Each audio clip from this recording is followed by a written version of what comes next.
our participation yesterday and our presence. And she bid me to still assure you that today we are going to do better. Whatever little challenges that we faced yesterday notwithstanding, the most important thing is the gains that we are trying to harnessing together to have a full workshop. And today, we shall have a better day. So I welcome you all to these activities. If you look at our program for the day, today we are looking at, we will start with recapping the activity of what we did yesterday.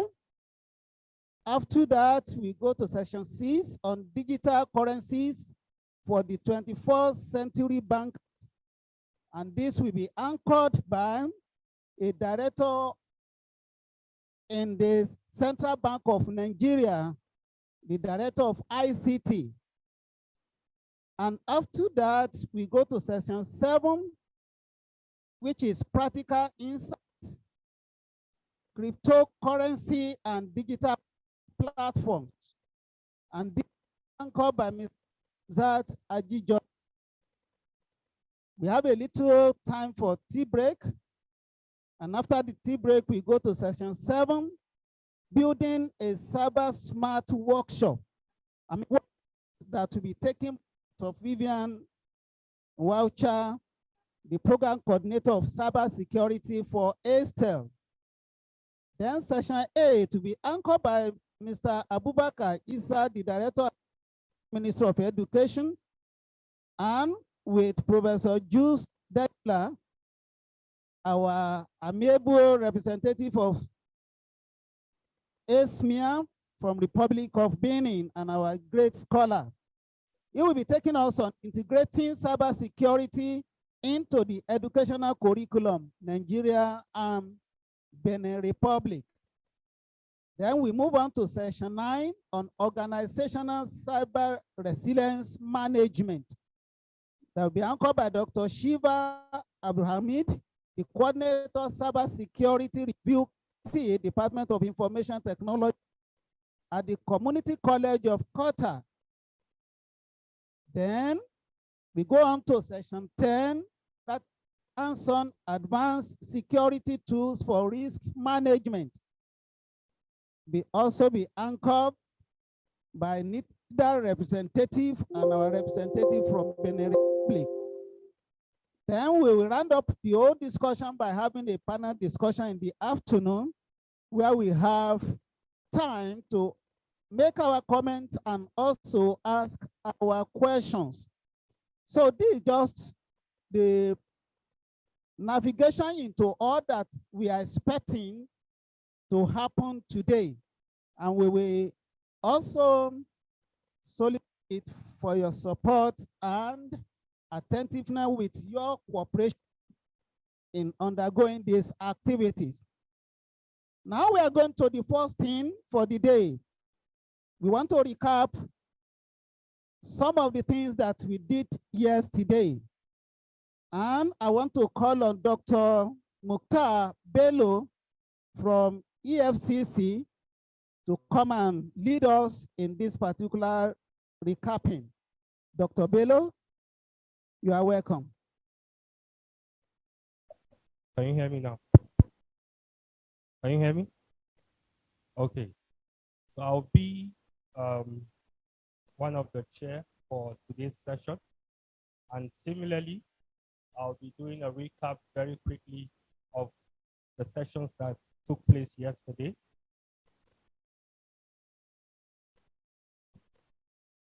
So start with session 1.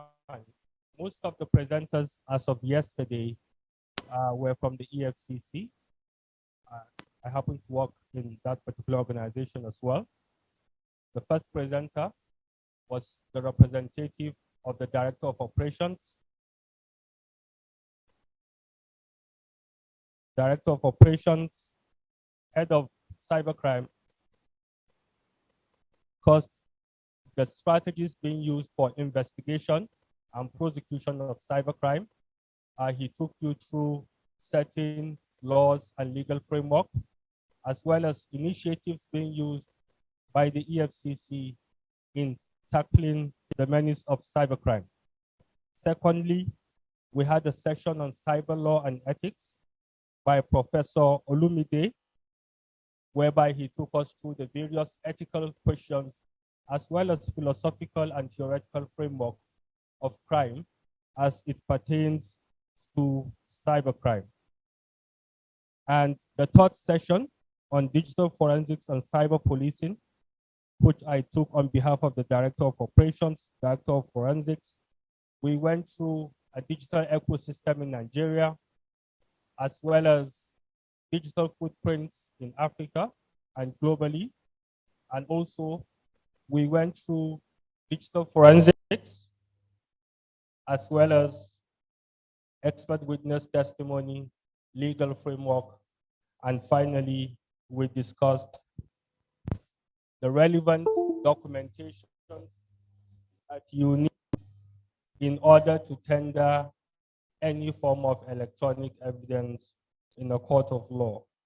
Finally, we had session 4, which deliberated on hands-on tips on information security or systems auditing. Basically, cybersecurity hygiene, what you need to do, what you don't need to do in order to remain safe on the cyberspace.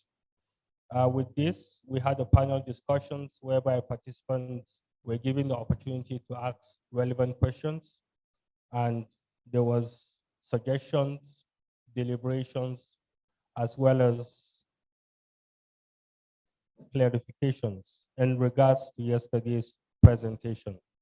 With this, I'll hand over to the master of the program of today to usher in the participant as well as the resource person. By that, the Director ICT Central Bank of Nigeria should be taking us through session 6, digital currencies for the 21st century banker. Thank you very much.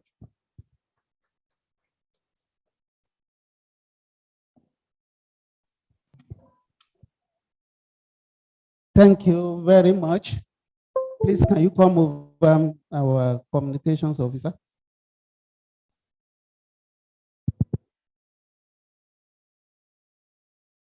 Once again, a very beautiful morning to you all, distinguished participants. Ladies and gentlemen, come to the second day running of this regional training workshop holding on here at the headquarters of the National Open University of Nigeria. I'm sure yesterday it started and ended on a very positive note with a avalanche of information that may have been of very credible interest to us with regards to our activities and general dealings.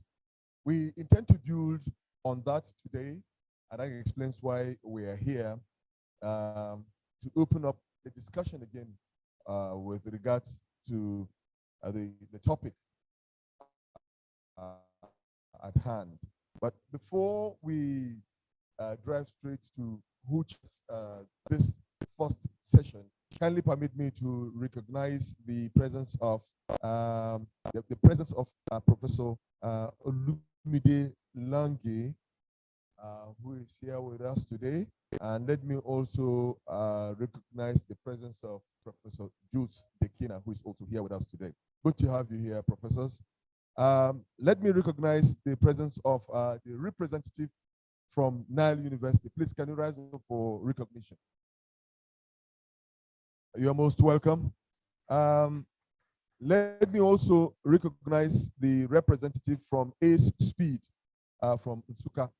Could you please rise for recognition? You're most welcome. Let me also recognize the representative from Ace ND NDEE from the ABU. Please, can you rise for recognition? From ABU, ABU. Okay, you're most welcome. Esmia from Benue. Would you please rise for recognition? From Benue, is from Benue. All right.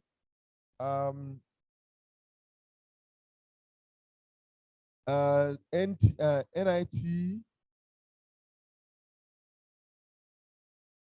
Is it NIT? I think NIT, yes. Could you rise for recognition, please? And let me generally recognize members of the NOW community who are here this moment. Distinguished ladies and gentlemen, without taking another time further, let me invite the chair for this session. The chair for this session is no other but Dr. Mukhtar Bello from the AFCC, who will be leading us through this session. Dr. Mukhtar, please, could you please come forward? All right. And the rapporteur for this session will be, and our rapporteur will be Dr. Ajani Murtala. All right.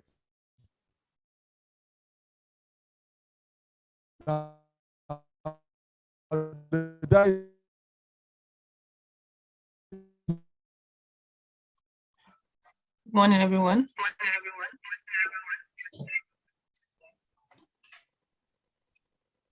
I don't know if you can hear me. I'm unable to share my link right now.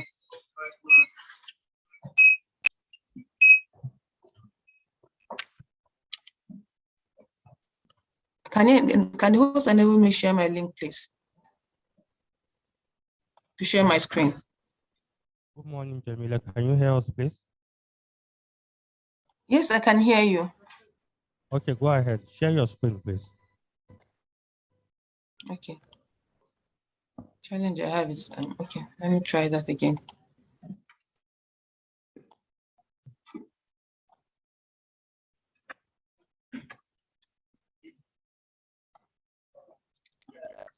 Can you see my screen now?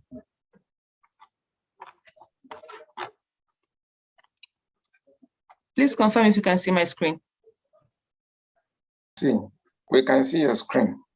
Okay, thank you very much, everyone. Good morning, distinguished participants, and please permit me to continue on existing protocols. My name is Jamila Yusuf. I am speaking today on behalf of Director ICT, Mrs. Rekia Mohammed, who unfortunately is unable to join us because of some pressing official engagements. I'm going to talk to us about digital currency in digital currency for 21st century banker. Basically, I'm going to focus on the e-Naira, which is the central bank digital currency for Nigeria. I will not be talking about other digital currencies. My main discussion will focus on what we have, which is a legal tender here in Nigeria. So this is my presentation outline. We'll be talking about introduction to digital currency, what it is, what is the rationale for CBDCs, central bank digital currency across the globe. And then coming back home to Nigeria, we'll talk about the e-Naira, which is the Nigerian central bank digital currency. And then we'll generally talk about the advantages of e-Naira for 21st century bankers. And then we'll share our roadmap with you. We all know how money evolved over time. We all know money started with a issue of trade by barter.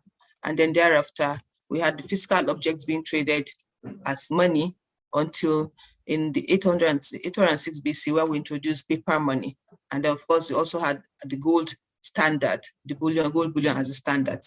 In the early 1960s, we now introduced the card system, where you had credit cards and debit cards.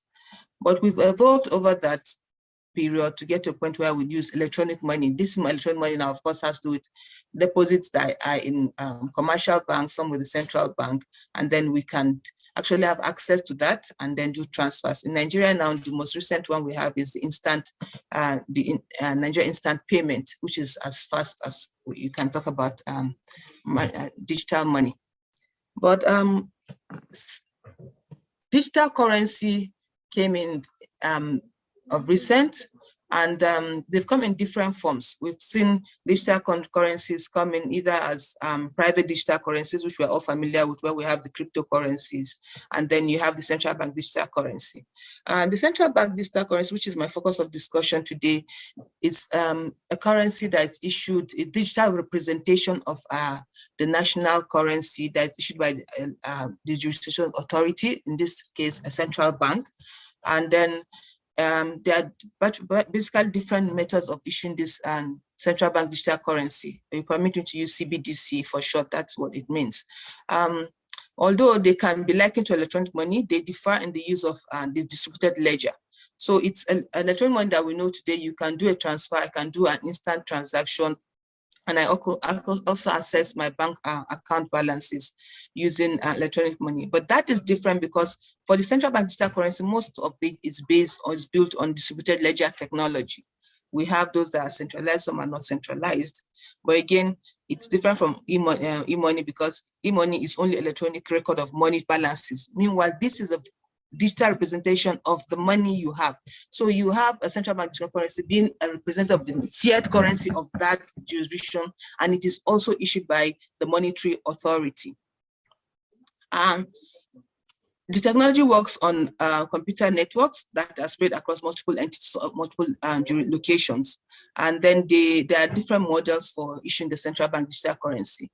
We have the wholesale system, where digital bank, central bank digital currency is across financial institutions between the central bank and the financial institutions. So basically the central bank is actually sort of giving cash naira, cash currency, fiat currency to the financial institutions. They will mint digital currencies and give to intermediaries, which are the financial institutions, for onward distribution to and the end users. Then you have the retail CBDC, which is retail central bank digital currency, which is accessible by general public. In this case, it's actually issued by central bank, but the central bank will be dealing directly with households and businesses that will have access to this money, and then they can also have them saved as a store of value. Before I continue that, I just want us to know that there's a major difference between the central bank digital currency and the stable coins that we know, and then the bank coins, which are usually operated by private institutions and in some jurisdictions in conjunction with government, but they are different from the central bank digital currency. So a wholesale tier or two-tier model central bank digital currency refers to a CBDC issued by central bank through commercial banks. And basically the difference between the retail CBDC and the wholesale CBDC is of how they are used, and then the specific use cases, and then also their categories, the players in that sector, in the ecosystem. For retail CBDC, I mentioned earlier on, is issued in the same manner as banknotes to make retail payments for peer-to-peer payments and business to persons. So here you have the central authority actually dealing directly with the end users. And specific use cases why the central authority will issue this, there are numerous reasons. But some of these reasons include financial inclusion, the need for them to be able to reach those people that are excluded from the financial system, maybe due to lack of intermediaries in those locations. And then again, they are also to encourage mobile wallets, and then also for distribution of stimulus, where you have governments trying to send intervention funds to people that are in rural areas that cannot be reached easily by financial institutions. These are also some of the specific use cases that encourage the issuance of CBDC in the retail form, and also for cross-border payments. And the wholesale CBDC, on the other hand, the use cases are mainly for interbank settlement. Remember, I just mentioned that we have wholesale CBDCs issued where the central authority actually issues only intermediaries, and it's direct dealing between the central bank and the intermediaries. And that's where it's used for interbank settlement. real-time gross settlement improvement. We already have existing RTGS, real-time gross settlement that's it's existing, but basically it's not on the ledger. So you will want to use that issue a CBDC wholesale because to improve that system to take care of all other inadequacies that you might find with the real-time gross settlement system outside the DLT. And the payment for us can also be used for payment clearing and then for also issuing of securities. And the major differences lies in terms of the stability for central banks in emerging economies. So it's more suitable. We've come to research has shown that the retail CBDC is more suitable for central banks in emerging economies because our own focus most times in the emerging economies is about financial inclusion. Meanwhile, you find that in other advanced economies, it's their concern is not about financial inclusion because in fact, some other places we've had jurisdictions where right now there's a challenge of even getting people to use cash. People have not used cash for such a long time, so it's generally disappearing from their own economy. So it's not suitable for that, for those jurisdictions. These are some of the reasons why people would choose, whilst countries would choose to either go on the retail aspect or issue CBDC from the wholesale perspective. And just to clear our own, provide clarification in terms of how the CBDC is different from cryptocurrency, because we are familiar that cryptocurrency are the first forms of the digital currencies that have been issued, and they are very popular. However, the central banks have decided to issue CBDC which is basically different from cryptocurrency because although it operates on the same technology, which is DLT in most cases, but for the central bank digital currency, it is issued by monetary authority. We all understand that the cryptocurrencies are private money. There's no central authority, which has been a major source of concern for regulatory authorities because the fact that there's no particular authority that's responsible for that and there's no recourse to any central authority. And then the CBDC is always backed by law. It is a legal tender. It is the fiat currency of a country that is now presented in a digital form. So it is backed by law. There's a legislation that allows central authorities to issue that. Meanwhile, the cryptocurrencies are not legal tender, generally speaking. I understand some people will say within a particular community, it's a legal tender, it's accepted as a medium of exchange, but then that does not make it a legal tender. And the liability for central bank digital currency is a direct liability of the central bank, while we all understand that for cryptocurrencies, the liability is not on the central, there's no central authority actually. So what are rationale for central bank digital currencies? Over time, since 2016, different countries have begun to look at why they should issue central bank digital currency. These are some of the rationale.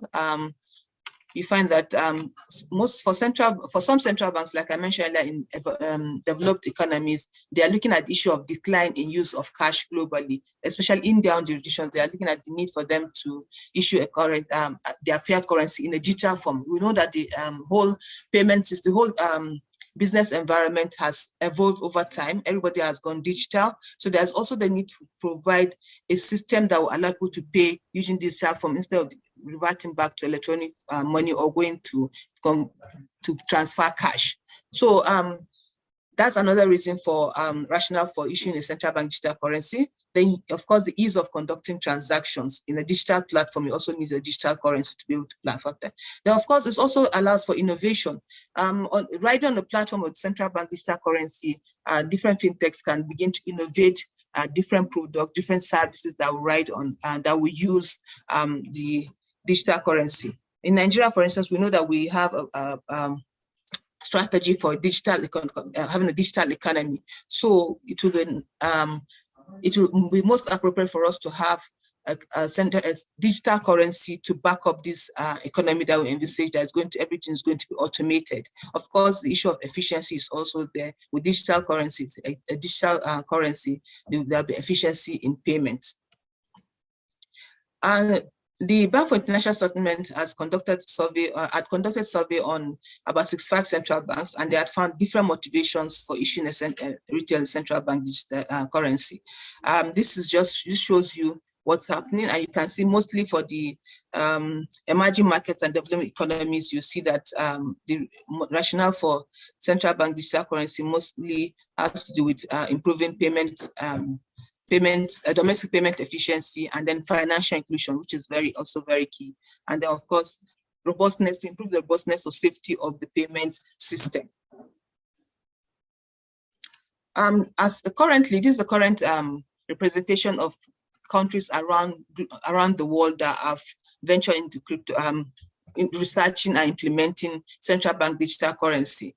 Right now, only 7 countries have launched. You can see Nigeria is one of the only country in Africa that has launched a central bank digital currency. There are 16 countries that are actually currently conducting pilots. So they've done a proof of concept, and they've gone to pilot level to see how it will work in that country and decide whether they want to go ahead and continue with the central bank digital currency. We have 15 countries that are currently developing it, and then 39 are researching. Nigeria started researching since 2017 until we got to this stage where we have launched our own digital currency.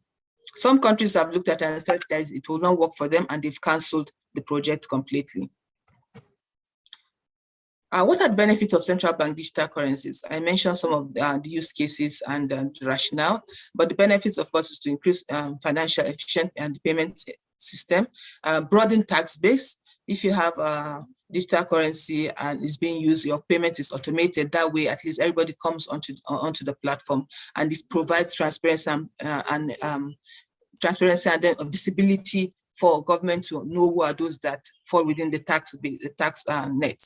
And improved monetary policies can also help in ensure a safer financial system, because when you implement a central bank digital currency, you avoid the breakdown of payment systems in terms of crisis of confidence and rising counterparty risk. Again, it's most importantly, it also helps in reducing the cost of currency management. We know that it costs so much to be able to mint currency, issue the currencies. Again, when we have mutilated currency, you have to take them out of, we have to destroy them, you have to take them out of the system. Even the movement of cash, even the financial institutions actually spend a lot in moving currency from one branch to another or from one location to another. And then for us, again, we hope most importantly, CBDC will help deepen financial inclusion in the developing economies. And there are other things. I'm sure when we share this slide, you will get to read much more about the benefits. So this is what it stands for the economy. Different people have different perspectives on how they see the central bank digital currency. So I mentioned that Nigeria is one of the countries in Africa, the only country in Africa that has launched a central bank digital currency. The central bank digital currency in Nigeria is called the Naira. It was launched by the President of the Federal Republic of Nigeria in October 2021. It's other countries that have launched so far. Out of 7, we have only the Bahamas, which launched their own currency, digital currencies called Sand Dollars. This was launched in Central Caribbean. The other Central Caribbean countries have also launched their own, and then you also have they launched Dcash, and then you have our neighbor here, Ghana, is also developing, and I think they will soon go on pilot to issue their own central bank digital currency. So for the Naira, these are our design choices. These are reasons why we issued the e-Naira. So first of all, our design choices, what informed how the e-Naira is structured, is that it's based on distributed ledger technology, and we're particularly using the Hyperledger fabric. And it is a permissioned blockchain. Our model is the retail tiered system. So we're not doing the wholesale yet. We started with the retail tiered model, and then it's account based. And we also be able to address the issues of anti-money laundering, terrorism financing by building in tiered system in the thresholds for how much people can transact, and then we also have a requirement for different levels of identification based on what level of transaction you'll be doing. And this is a breakdown of what we have to mitigate the risk of money laundering using central bank digital currency, the e-Naira. So we basically have three tiers or 4 tiers. We be able to group them between the unbanked and the banked. For the unbanked, we have bank accounts will be onboarded via the financials by banks right now, we are using only banks right now, but we also will use other financial institutions, which will include the other intermediaries like the payment service banks, and then we'll have the microfinance banks. All different institutions that are licensed by central bank will be able to onboard people, but they will conduct the KYC ab initio, so we ensure that we know who we're dealing with, and there will also be thresholds in terms of how much people will be able to withdraw from to move into their wallet and then transact business using the wallet. Our own the e-Naira is wallet based at the moment, and so this is all part of the KYC. So it's wallet based. And for what we also did was to look at the merchants. We will be using merchants for these transactions, but there is no limit for the merchant, because merchants, of course, we expect that they would have conducted, they will be operating as entities. They already have a full KYC that have been done by the bank. But again, we will also look at merchants, but merchants not in forms of formal merchants. We'll look at the people that will sell tea on the street, people that are selling meat, suya, taxi drivers. All these are people that will also be using the e-Naira. They will fall like merchants, but not necessarily using the merchant wallet, but they will be using their own individual wallet to conduct transactions for others. So that's generally an overview of the central bank digital currency in Nigeria, which is called the e-Naira. What are the advantages for the e-Naira for the 21st century? For us, we've looked at the objectives of the e-Naira when we decide to, in our design choices for the e-Naira, was to look at what benefit will it, what do we want to achieve with the e-Naira as a country? For us, one of the main rationales for issuing the CBDC, which is the e-Naira, is for financial inclusion.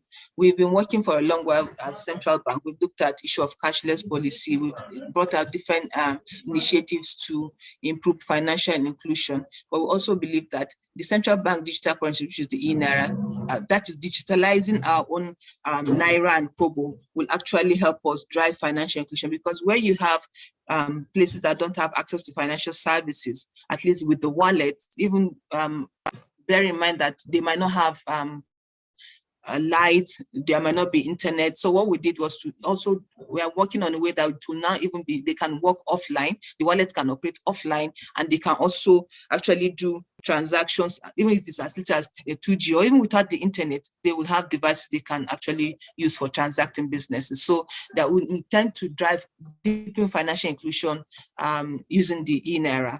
Again, we want to be able to empower for empowerment and poverty reduction. There'll be innovation where people can begin to do other businesses and that will drive the economy using the e-Naira as a source of payment, as a mode of payment. And we're also looking at cross-border trade. We want to grow cross-border trade because with interoperability between different jurisdictions, you can use the central bank digital currency, which is the e-Naira, for instance, with the Chinese yuan, we can exchange the e-Naira with the Chinese yuan to boost trade. And we're also looking at helping to improve FX position. With the e-Naira interoperability, like I mentioned earlier, we can now begin to have people, instead of moving, trying to move the FX to make payments, they can use e-Naira for cross-border payments, and generally also improve monetary and financial stability policies.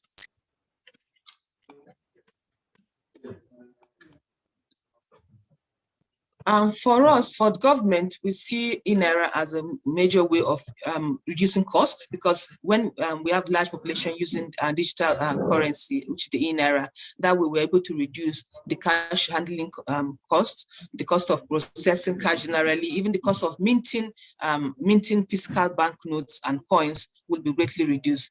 And we also work with government. When government begin to use e-Naira for disbursement to citizens, then that way we are going to be, you can be able to direct the payments straight to the direct beneficiaries. So payments will be disbursed using e-Naira to the wallet of beneficiaries, irrespective of where they are, whether in the rural areas or in the urban areas. There'll be direct disbursement of this government intervention funds to the citizens. And of course, it will also help increase the tax base, whereby government can have more visibility for those people that are involved in trade, people that fall within the tax net. It will also facilitate diaspora of remittances. People abroad can need to send money. We know that right now that the cost of sending funds from diaspora to Nigeria is really very high. So globally, I think it's about $4. It costs about $4 to do a transfer. So it's with the INERA, people in diaspora can remit funds home, and then they will do it seamlessly, and to be cheaper for them. And of course, it will reduce the cost, and it will also help us improve the efficiency. It will be quicker, it will be faster, and people can get their funds immediately and begin to spend, instead of going to traveling all the way from maybe rural areas to urban cities where they have particular financial institutions they want to go to. And I mentioned the fact that it will help us drive financial inclusion. We're looking at financial inclusion to about 88 and 95% for 2020 and 2024 using the INERA. So for bankers, if you look at it, basically, I think for bankers, the INERA will facilitate faster transactions. So people want to make purchases. The e-commerce, right now we have some e-commerce merchants, they are on board. They are able to, you can use the INERA, they will facilitate the use of INERA on their platform. So that way, there's no issue of saying you have to go and buy FX and use your debit card with FX, or even do any conversion. So you can purchase goods and services directly with the INERA.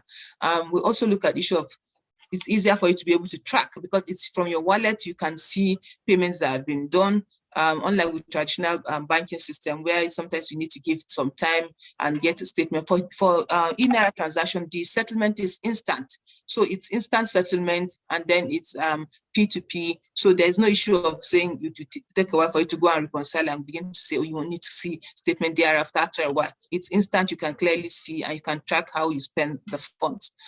Also, it will reduce, we hope that it will reduce fraud. So again, because of what we've put in place, we have the KYC, the AML safety tool that is embedded into the whole wallet. That way, onboarding process for the wallet, that way it will reduce the fraud. And then people will also, of course, we intend to engage in financial education. We have consumer protection department in Central Bank that's already doing that. We also intensify financial literacy so that people understand they need to keep their wallet ID to themselves, for them to understand what it takes, that their wallet is as good as their debit card. So that way, again, we have to be able to reduce mitigate fraud on that. We all know about what the benefits of the DLT. So that will come into play. We expect that will be lower fees, because most of the fees will be taken out. The charges for instance, the merchant service charge will cost will be reduced. So there will be a lot of reduction, efficiency in payment, because the prices, there will be lower fees to be charged using the INERA. And of course, ease of accessibility. This is one of the biggest advantage, the fact that it will be your own money in your wallet. It's the same thing as cash in your wallet, it's just that it's not a digital form, so it's easier for you to use it, and it's instant. So that is that about the INERA and how we see it benefiting the economy and benefiting the banker in the 21st century. But for us, our roadmap, I said we're implementing the INERA project in phases. It is a journey. Our governor has said during the launch, he mentioned it, even the president mentioned that it's a journey. It's not something we started and it's just end. It is a journey that will be evolving as we go. I would look at how people use it, the acceptability, how the usage. Thereafter, we begin to adapt and improve on the INERA. But most importantly, we hope that there will be the fintechs will be able to build on it. There will be a lot of financial innovation that will ride on the platform of the INERA and improve on and make the digital economy that we envisage to. It makes transactions seamless in the digital economy. So for phase one, we had launched in phase one. What we did in phase one, we had we're dealing with bank customers. We onboarded bank customers through their banks. There was electronic exchange of bank deposits and Naira, and then INERA. We are currently on phase two now, that we're dealing with, looking at what we can do with the unbanked. We are also looking at USSD. We already have a USSD code for the INERA. We also want to be able to begin to do international remittances using the INERA. So basically, we're hoping that by 2024 would have reached, we have actually made tremendous progress. But again, it is a journey that we intend to keep working on and we'll keep improving. And we're working with stakeholders in the industry to see how we can continue to improve and the user experience and security, and then also ensure that the risk of the cyber threat is drastically reduced using the e-NAIRA. You can check out our website. We have a help desk, and the help desk is we have the email for the help desk there. We have our design paper that is published on the e-NAIRA website, which is www.enaira.gov.ng. You can find our design paper there, tells us more about what the e-NAIRA is all about. And then please feel free to send us questions. You can email us at enairacbdc@cbn.gov.ng. We'll respond to your questions, and we'll also welcome contribution in terms of if you have ideas on how we can improve the system generally. We're open to that. Thank you very much. And I'm willing to take any questions or any comments or observations on the presentation.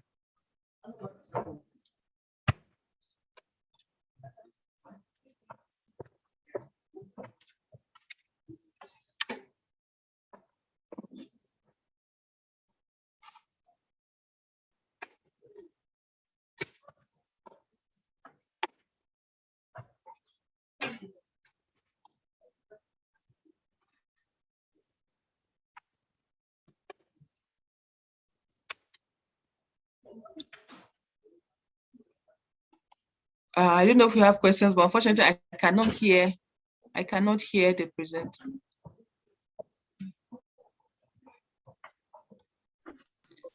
Hello, good morning. Hello, good morning. Good morning, we can hear you. I can hear you. Okay, I have questions. With this e-NAIRA, just like Forex market that we used to use, maybe there is real account that we used to convert our Naira money into a dollar to perform transaction in the Forex market. Now with this e-NAIRA, can we just use it and just do the transaction with it? Excuse me, did you get me? Yes, thank you. Thank you, Ambi, I heard you. So the e-NAIRA, it is the same as your Naira cash. It's the currency, so it's like cash in your wallet. Okay. No, you didn't get me. Good day.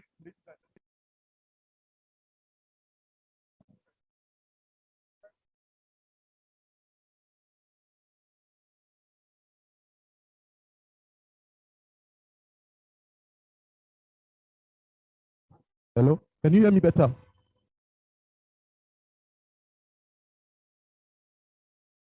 Can you hear me?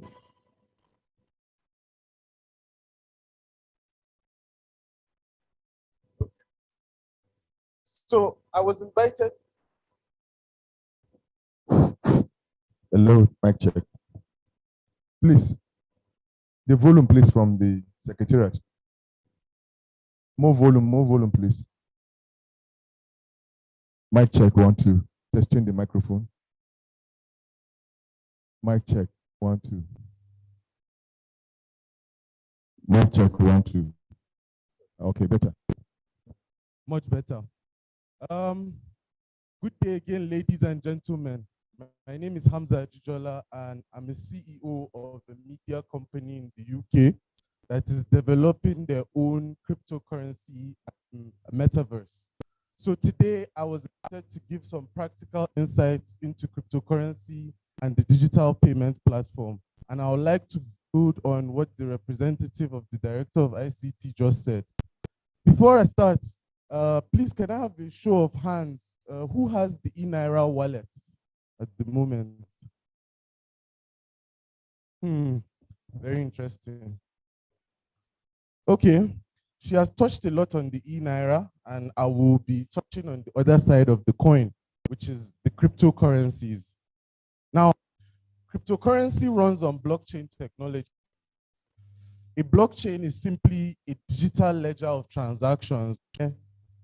you have a certain system where you have a chain, and you can imagine the chain around your neck. And each time that the chain has a link, it is filled in what we call blocks that are developed using miners. Miners are people that solve cryptographic, they're computers essentially, but people have mining systems that solve cryptographic equations that then fill up the blocks on the chain. Once that block is filled up, you can never go back to it.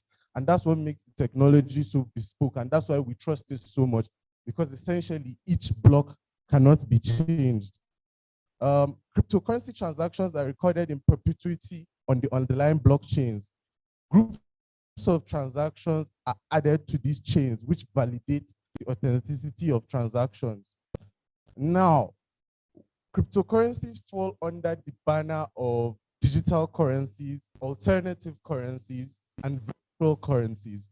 They were initially designed to provide an alternative payment method for online transactions. However, they have not yet been widely accepted for businesses and consumers because they are too volatile to be suitable methods of payment.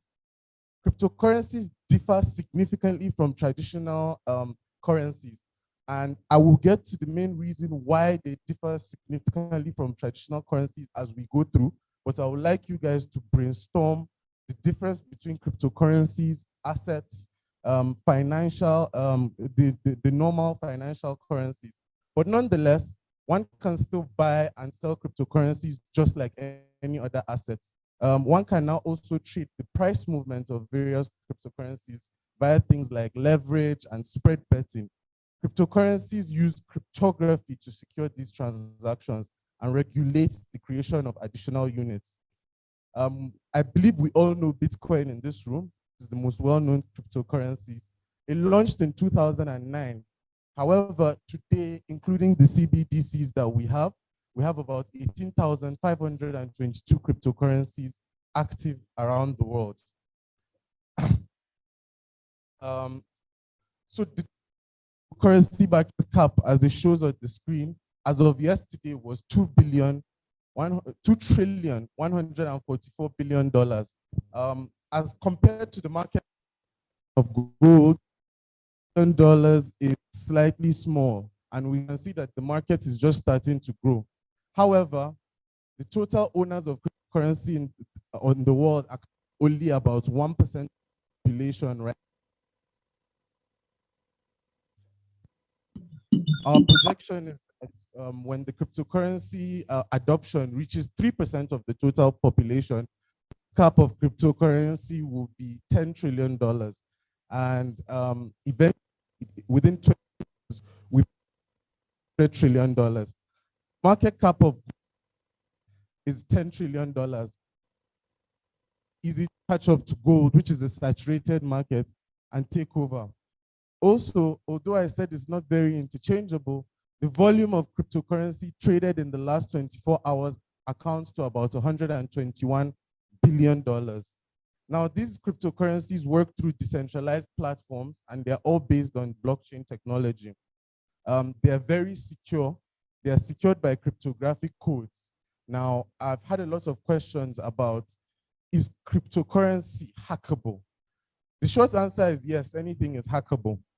But the blockchain technology itself, the underlying blockchain technology, is nearly impossible to hack because of the decentralized nature of computing power. Now, I'll get into it a bit further later. You have to realize that don't run on pure. The only one that does is Bitcoin. And to hack Bitcoin, essentially, you need 51% of the computing power to get. It is really hard to do. But cryptocurrency is nearly everywhere. It is on my device. It is on a few other devices that mine. It's a network of computers that are connected, and people will not just give up that processing power. Processing power, remember that's very important. Transaction cryptocurrencies are irreversible. Remember what I said about the miners solving a cryptographic code to fill up the block on the chain. Once that block is filled up, essentially it cannot be reversed. Cryptocurrencies don't care about the owner's physical location. Um, these are a few cryptocurrencies that we have. We have Bitcoin, Ethereum, Binance, Terra Luna, Knight, and Tether. When Bitcoin launched in 2009, it didn't have much competition. But by 2011, we had Litecoin. It was the first competition that Bitcoin had. 2013, Ethereum was born. And 2014, the meme coin, Dogecoin. That's a list of some of the biggest cryptocurrencies by market capitalization. And I've been mentioning market capitalization a lot because it helps us to identify those with the highest value. After all, it's hard to pick between 18,522 choices. Now, the first one, Bitcoin, like I said, was launched in 2009. It was designed to be independent of any government or central bank, and it relies purely on blockchain technology, as I've explained. Now, there are 18.8 million Bitcoin in circulation right now, as of September 2021, and it's capped at 21 million. So there will be only 21 million Bitcoin possibly created. To give an analogy of Bitcoin, I say we should compare it to digital gold, sort of a finite resource that is scarce, and therefore the price keeps increasing because it keeps getting scarcer as more Bitcoin are mined. The second one on the screen is Ethereum. Now, Ethereum, like Bitcoin, is also a blockchain network. It's also using a proof of work system. A proof of work system is the system that uses miners to validate transactions. But unlike Bitcoin, there's no limit to the amount of Ethereum that can be minted. This, when I'm making an analogy, if Bitcoin is gold, we'll say Ethereum is cash, right? The third one on the screen is Binance Coin. BNB was created as a utility token back in 2017 to give people discounts on trading fees. But now it can also be used for payments, essentially very similar to Ethereum. The fourth one on the screen is Solana. Solana is a blockchain platform that generates the cryptocurrency known as Sol. Now, this is one of the more volatile cryptocurrencies because it attempts to fix the problems that Ethereum has. So it's basically a clone of Ethereum, but we can see a lot of volatility in Solana. As of 2020, it was worth $3.42, and now it's about $109. And somewhere in September last year, it was at a high of $220. So we can see that these cryptocurrencies are very volatile. Why is that? I would like you to think about that, but I'll answer that question as I go. The fifth one is Tether. Now, Tether is the first cryptocurrency marketed as a stable coin. Although it is very similar to our e-Naira, it is not quite the same thing because it is interchangeable with other cryptocurrencies. Tether is designed to offer stability. So in a very volatile market, if you want to quickly store your money in a place that you know the money will be stable, people usually go to Tether. The problem with Tether, as is the problem with a lot of stable coins, is that it is pegged to fiat currency. Fiat currency is the conventional currency that we know issued by the central bank. So the price of Tether will always be $1. And the problem with that is that when you buy cryptocurrency, essentially, cryptocurrencies is like having your own initial public offering and having your own bank at the same time. If you're following, what I mean,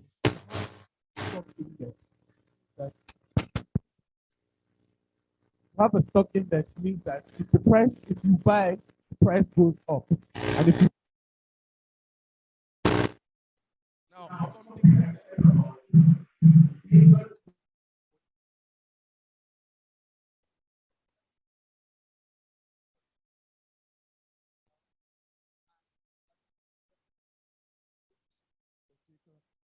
for more depth or more insight.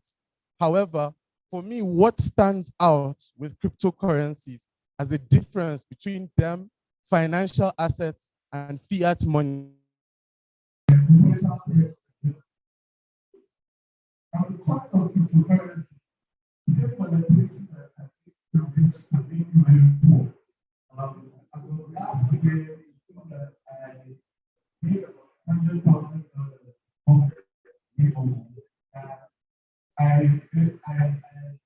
I wanted to take a break.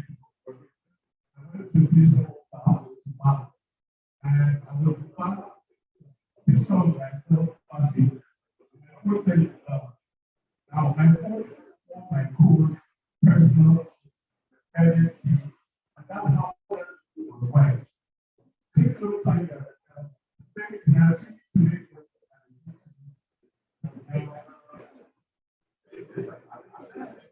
that currency on the stock market. And what I keep telling people, see your private key, write it down in the biggest architect. I said, I will do it eventually.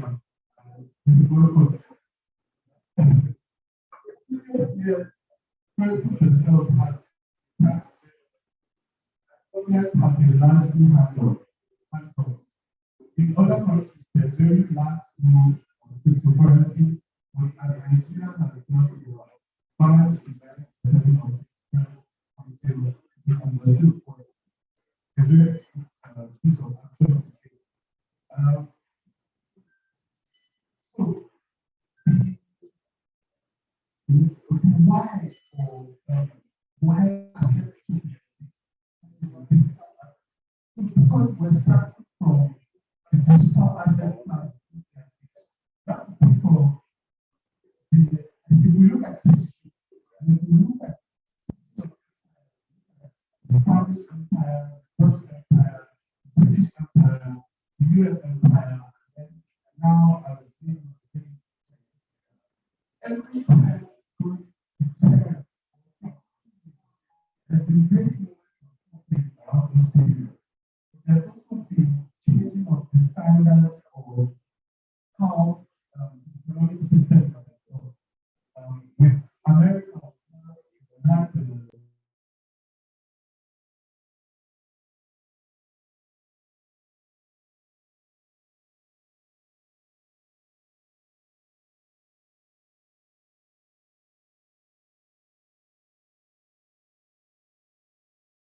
I think what it will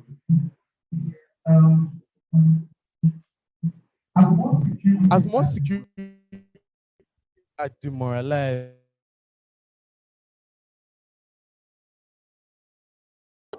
transactions move to these distributive ledger technology platforms. That effective asset tokenization, especially digital assets,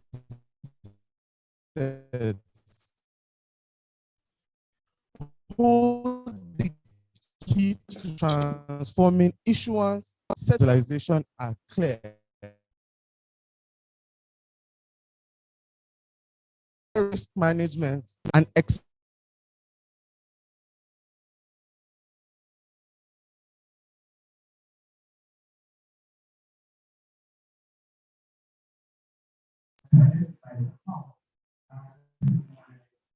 my message to parents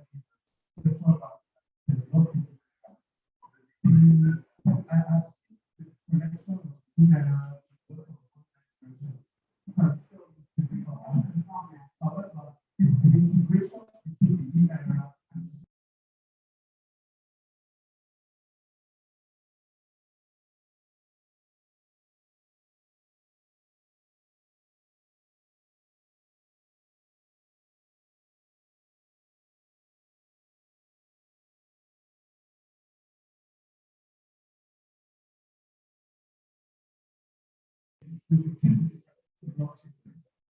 and only the minerals interaction with other blockchain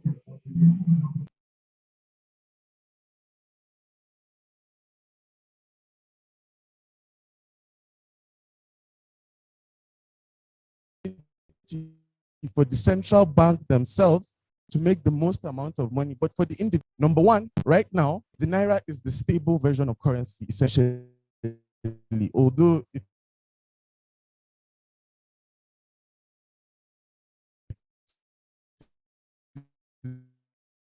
is inflating at a very alarming rate. It is relative to currencies are still volatile before they want to come back to the e-naira to avoid the volatility. This is the concept of arbitrage. Now, arbitrage is when you're on one exchange and you have 30 million on another exchange, and somebody has 10 million on exchange B, and they want to sell all difference and the amount of money that or the price of the coin.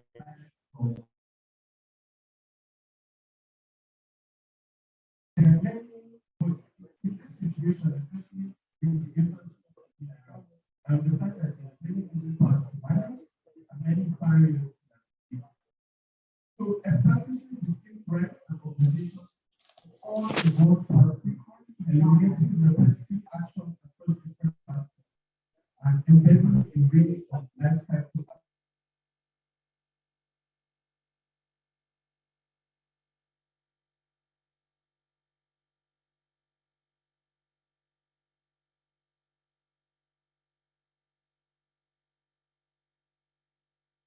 and privacy standards.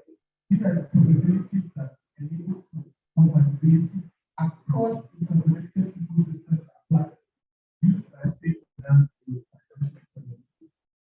Now, the African Continental Free Trade Agreement was signed has provided us a bold opportunity, I believe, and my partner would say The African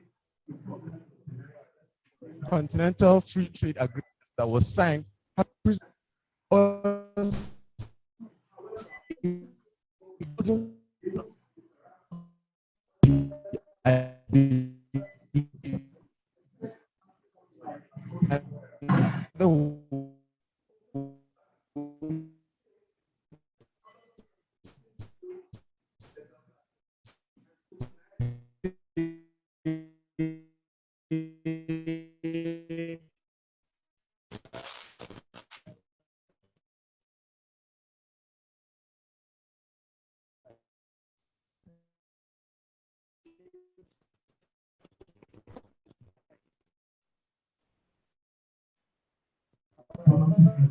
these are the kind of physical assets that can be denied presented to work, along with the digital assets. This makes them realize a much faster time to market and the freedom to focus on developing rich, differentiated solutions and transparency based on the strength of core open source assets. I believe that in due time, every organization should have their own keeper. Developed with the e-naira to seamlessly integrate the digital market infrastructure, banks, insurance, and wealth asset management, hedge funds, as well as private equity firms can be sure that their offerings and processes are infrastructure agnostic and totally portable across different blockchain systems. I don't want to take too much of the time. Priorities all I have to say. I hope that points across. But the most important thing, especially with this new technology, is that we're all learning. Nobody will something that we should understand how cryptocurrency will evolve in the long term. And so we need to learn. You guys need to stop. You need to not stop learning about every way that cryptocurrency can afford you and the e-naira can afford you to be able to get ahead. Be able to get ahead. It's not on the screen, but for live data, visit www.marketstamp.com, the National Journal of Research in Market Finance and HR, and the last one is exchange.finance.app. Thank you very much for listening. I will be here with the panel about a few minutes on this question. Yes, sir. Thank you.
Thank you very much.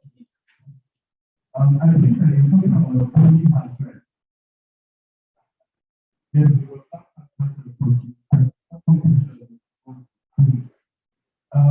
what happened was on the blockchain, right? So now applications and contracts on top of blockchain. Essentially, those you can imagine the smart contract as the CEO of the organization and the blockchain itself as an accountant. So inside the business and it's not the accountant is not sitting outside the world, just seeing the account and that's the blockchain. The smart contract, which is the CEO at the top was essentially replaced by the accountant.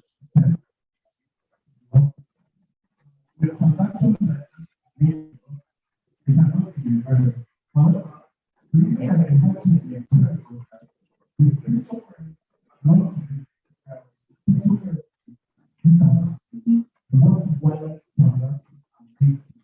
If I did the transaction right, if you wanted to check the data which like not accessible to everyone, transaction this created a group of people that obviously watchers who wants to learn transaction. That's one. This transaction that's what public eye. To protect yourself from these transactions, I will say use as pure blockchain as possible, which is true. Well, it's more human error, essentially. And that's why I give the example of using my phone and using my parents. There are situations where people have just left their private key online or left from designing rather than writing it down. But when you write the private key down, nobody can find it to understand. So it's just awareness and also ability to prove systems that protect smart contracts either hacking and rest. But I believe that it will always happen. It's estimated that although because I said write it down, parents do. And once you write it down, nobody can. And no computer in the world right now.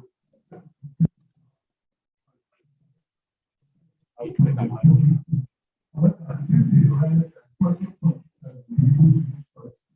So when quantum computer code, you will be able to create better code, better graphic code, and that's smart. Essentially, as a big get smarter, as well as it is. Yes, sir.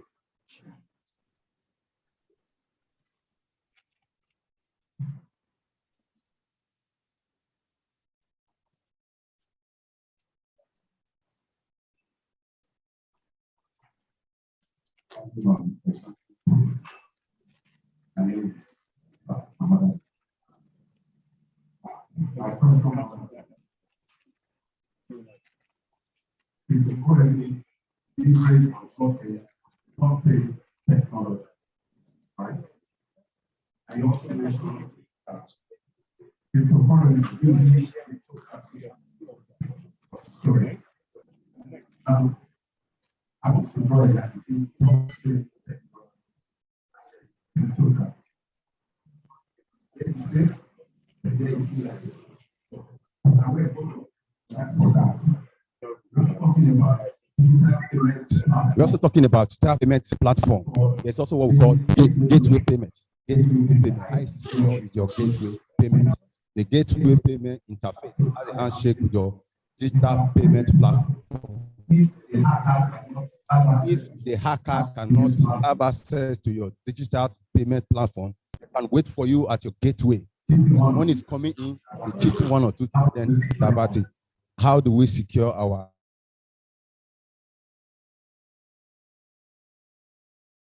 gateway payment? Thank you. Question, which is, how does blockchain interact with cryptography? I explained this in the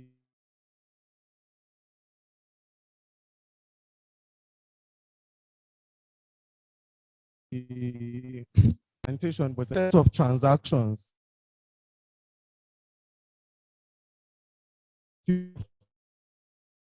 forever.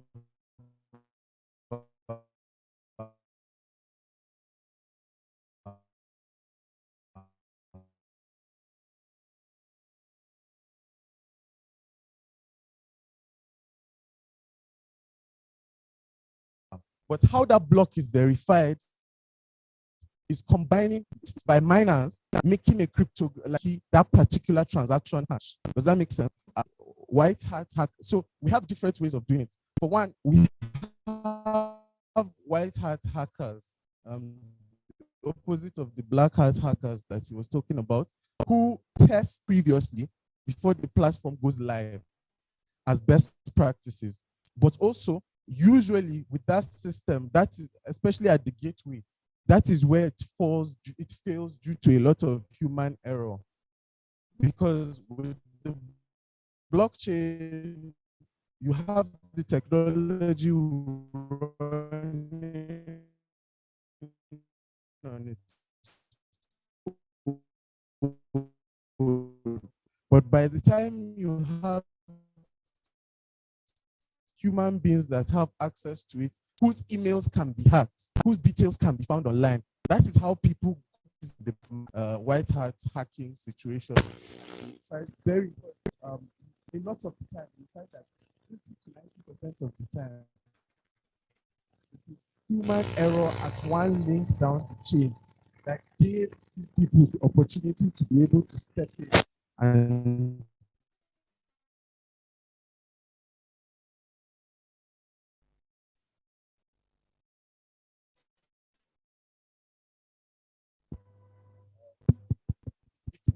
I would say it's relatively easy for me to sit down right now and download a software that could probably hack into quite a few computers. Why? Because you don't have firewalls, because you don't have antiviruses. The simple things that secure these products, a lot of us, including myself, have essentially forgotten about it. But I'm advocating for it right now because these digital assets are not just worth our information anymore. They're actually worth money. Now, like I said, Facebook, Google, what approach to the metaverse, which is what a lot of people have an idea or are trying to create.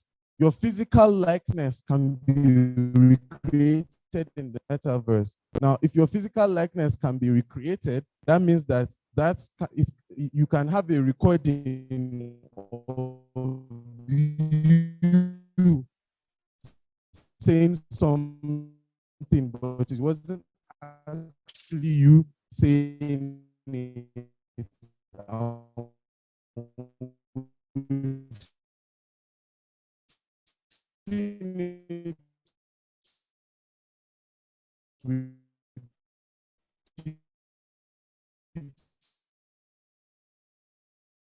Fake technologies. So now we will, I think the next thing on the item here is to go for the tea break. I don't know if the tea break people are ready for us. Someone is raising up his hand there. Sir. Oh, you have it. You have another question.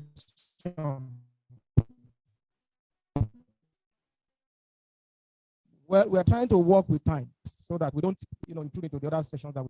Or ransomware attacker, NC. Though it is advisable that you don't pay, you don't make such payments. Now, how is it possible for somebody to be able to teach somebody who probably wants to make that payment? Is there a mechanism for somebody to detect who exactly gets the fund that is paid? Thank you. So I would say it depends. To be honest, it depends on the attacker and it depends on how good they are at hacking, essentially. You can have a situation where somebody has bounced between servers from Germany, bounced to a server in America, to another server in the Bahamas, and is hacking a Nigerian computer from China. And that is very hard to trace. I think with some preventative methods are best. For you to, is for somebody to essentially hack, for example, hack into your camera on your computer and be watching you naked, for example, and take that video of you naked and essentially they'll say that they're going to post it online if you don't pay them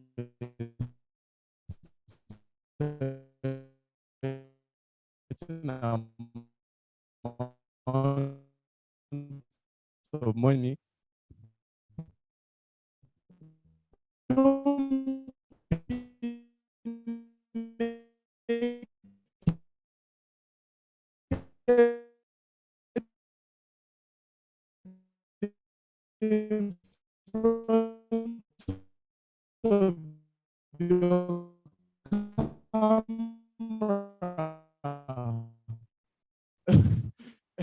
Do you understand? The prevention is the best.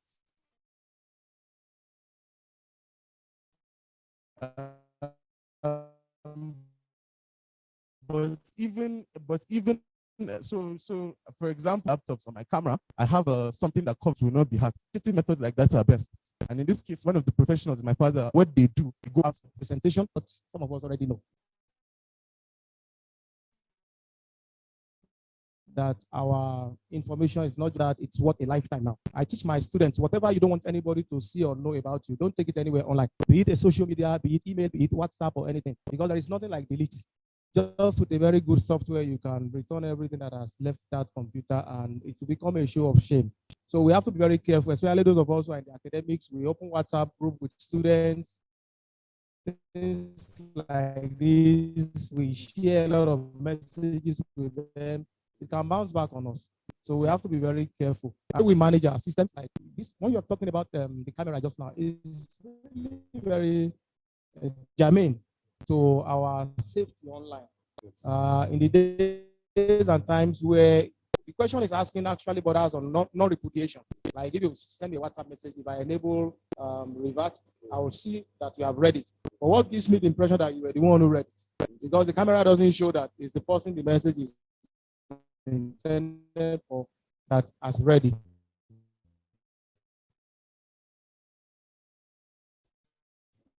So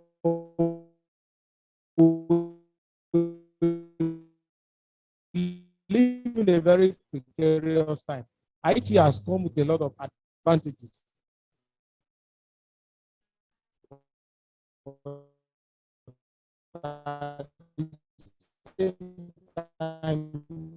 These days, it seems as if the disadvantages, especially because people are making a lot of money. We trained users, sometimes we are the most careless people. PhDs get the ratio. They won't back up their file, buy external disk, and then one day the thing comes crashing. As we take care of our health as humans, we also should take care of our digital health. Once in a while, we'll give attention to all these things, learn more about them, talk to professionals, talk to experts, and then we'll make the cyberspace a more productive environment to live in. Once again, I want to thank all of you for being here this morning. I've been told that the breakfast is ready out there, so we can take our leave as we close this session. this morning. In the name of God, the Father, Son, and Holy Spirit, and in the name of Allah, the most benevolent and the most merciful. Thank you.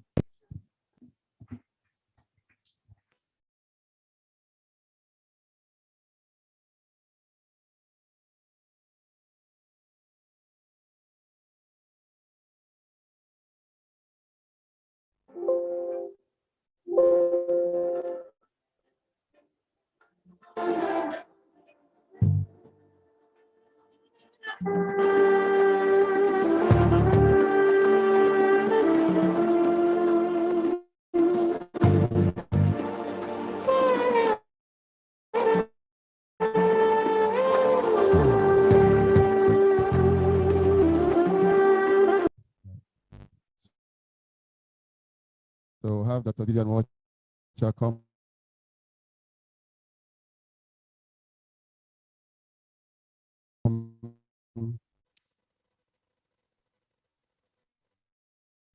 Hello. Hello, good morning. Hello, good morning, everyone. Can you see me? Or can you hear me? Yes, sir. Yes, ma, we can hear you, ma. All right, and can you see me? I want to welcome everyone to this regional workshop on digitalization and cybersecurity. I want to also share my screen. Sorry, is it visible now? Is the screen visible to you? Yes, it is. All right, Yes, thank you very much. So basically, we're looking at building a cyber smart workforce. And I've already been introduced. I'm Vivian Watcher, and I'm of the African Center of Excellence on Technology Enhanced Learning. We'll be looking at building a cyber smart workforce. So briefly, we'll just go through the background, the context of our presentation, the impacts, the goal, strategy, evaluation, and conclusion. So very briefly, the workshop theme is on harnessing cybersecurity strategies for accelerating digitalization in West Africa.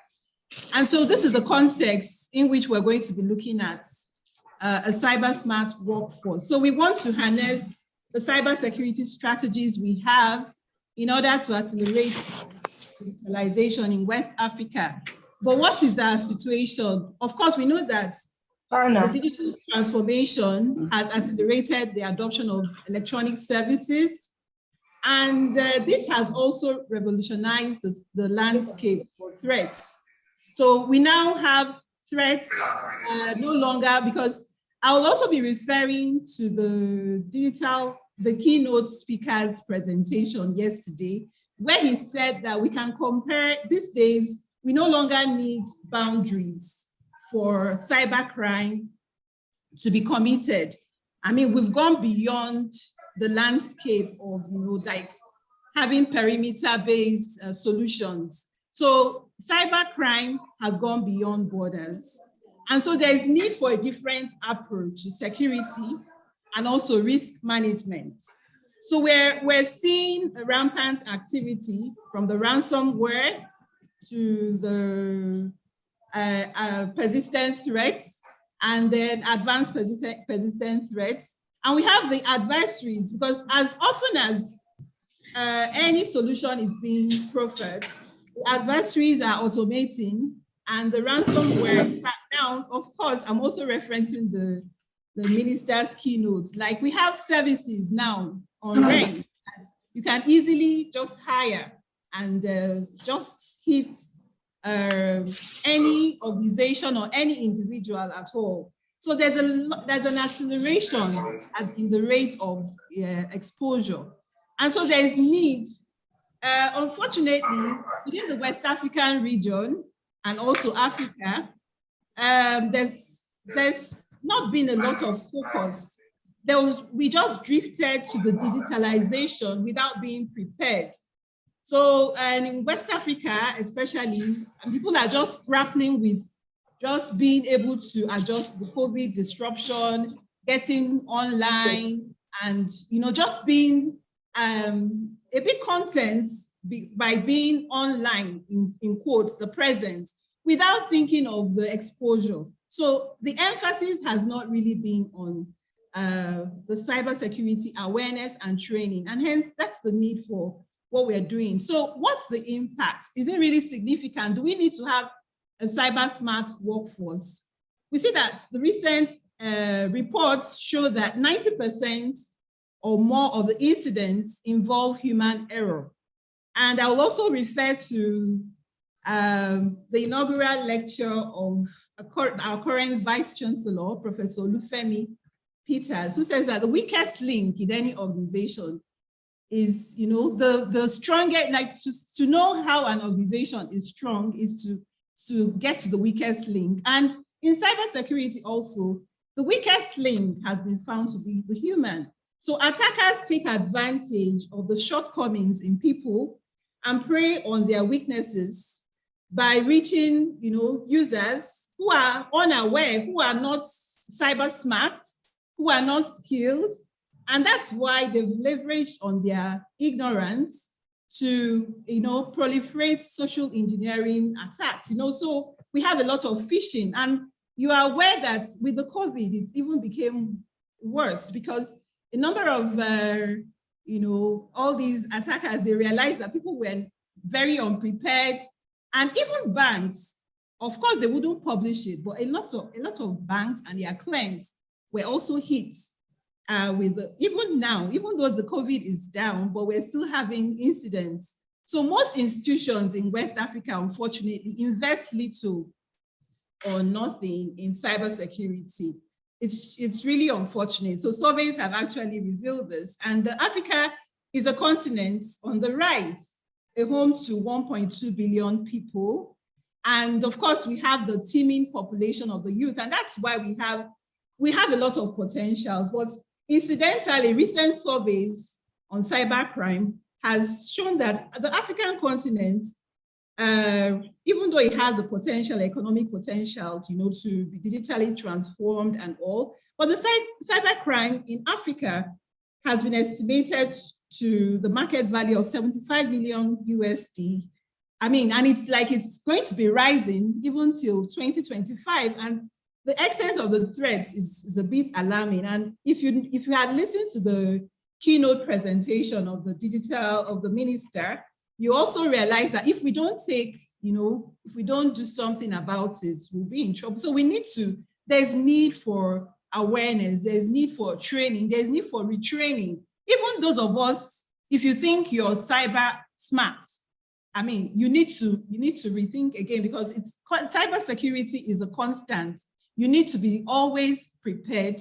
You cannot rest on your laurels. So the workforce that lets its guard down or is unprepared for the changes in the threat landscape will experience a collateral damage. We talk about business continuity. Incidentally, those who do not want to take care of cybersecurity will end up paying dearly for it. So businesses are actually getting wise, but unfortunately, on our continent, we're a bit laid back. Some organizations have sat up, but some others think it's a waste of time. Successful internal cyber defense programs are attainable, but we need to start now. So what does it mean to build a cyber smart workforce? It's to continuously work towards developing a robust cybersecurity program and educating all users on cybersecurity. So it's not a matter of I learned it or I'm already a professional. We need to update. We are aware what I said, the landscape is constantly changing. If you think you knew it or you know it, you end up being hijacked. So from the intern to the CEO, so everybody in an organization or an institution or a business, even the private, like in a family, the weakest chain, if you let your doors open, or I don't know, even if it's a little child that is not very unaware and is vulnerable, a thief can actually enter. So that cleaner or that clerical staff needs to be educated, needs to be trained, needs to be aware, needs to be sensitized. So we need to build institutional awareness of what it is and what cybersecurity is all about, the need for it, to give our staff or anybody working for us, the training, or as children, or our ward. Because if you say, this is my help, it doesn't matter, she doesn't need to be trained. Let me just train my kids.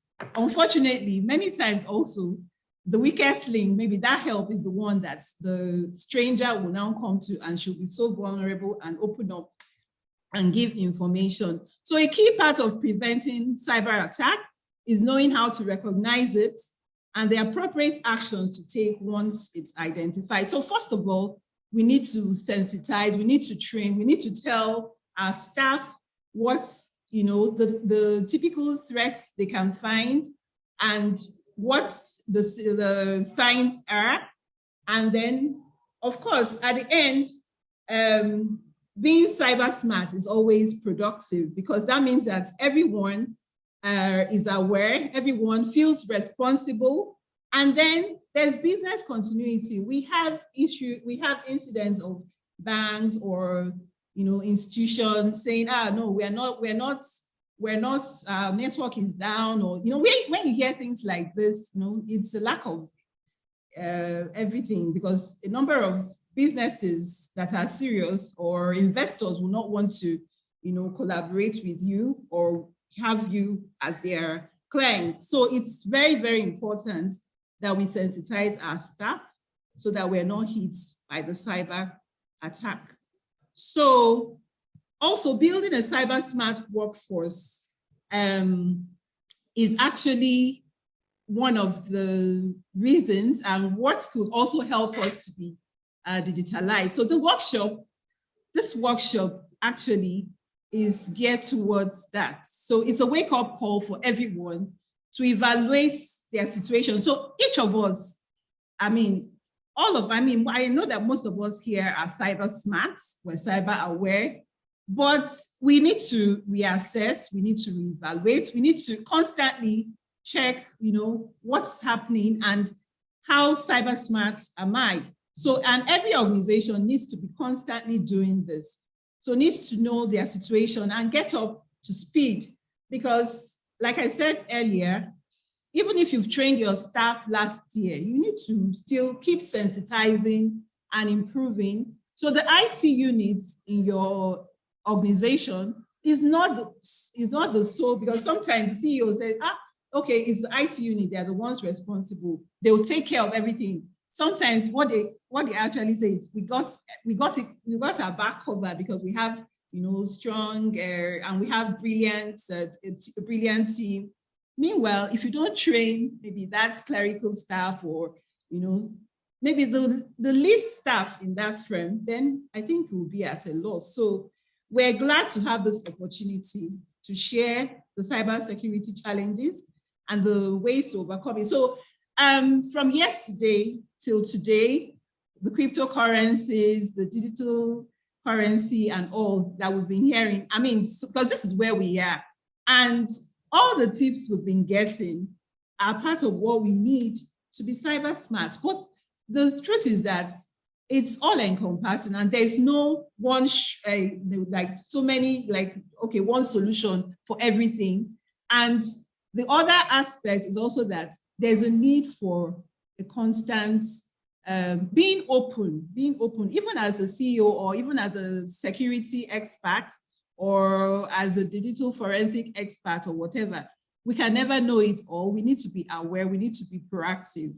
So as a baseline, all businesses should consider that they are working in a hostile environment. It should be by default setting.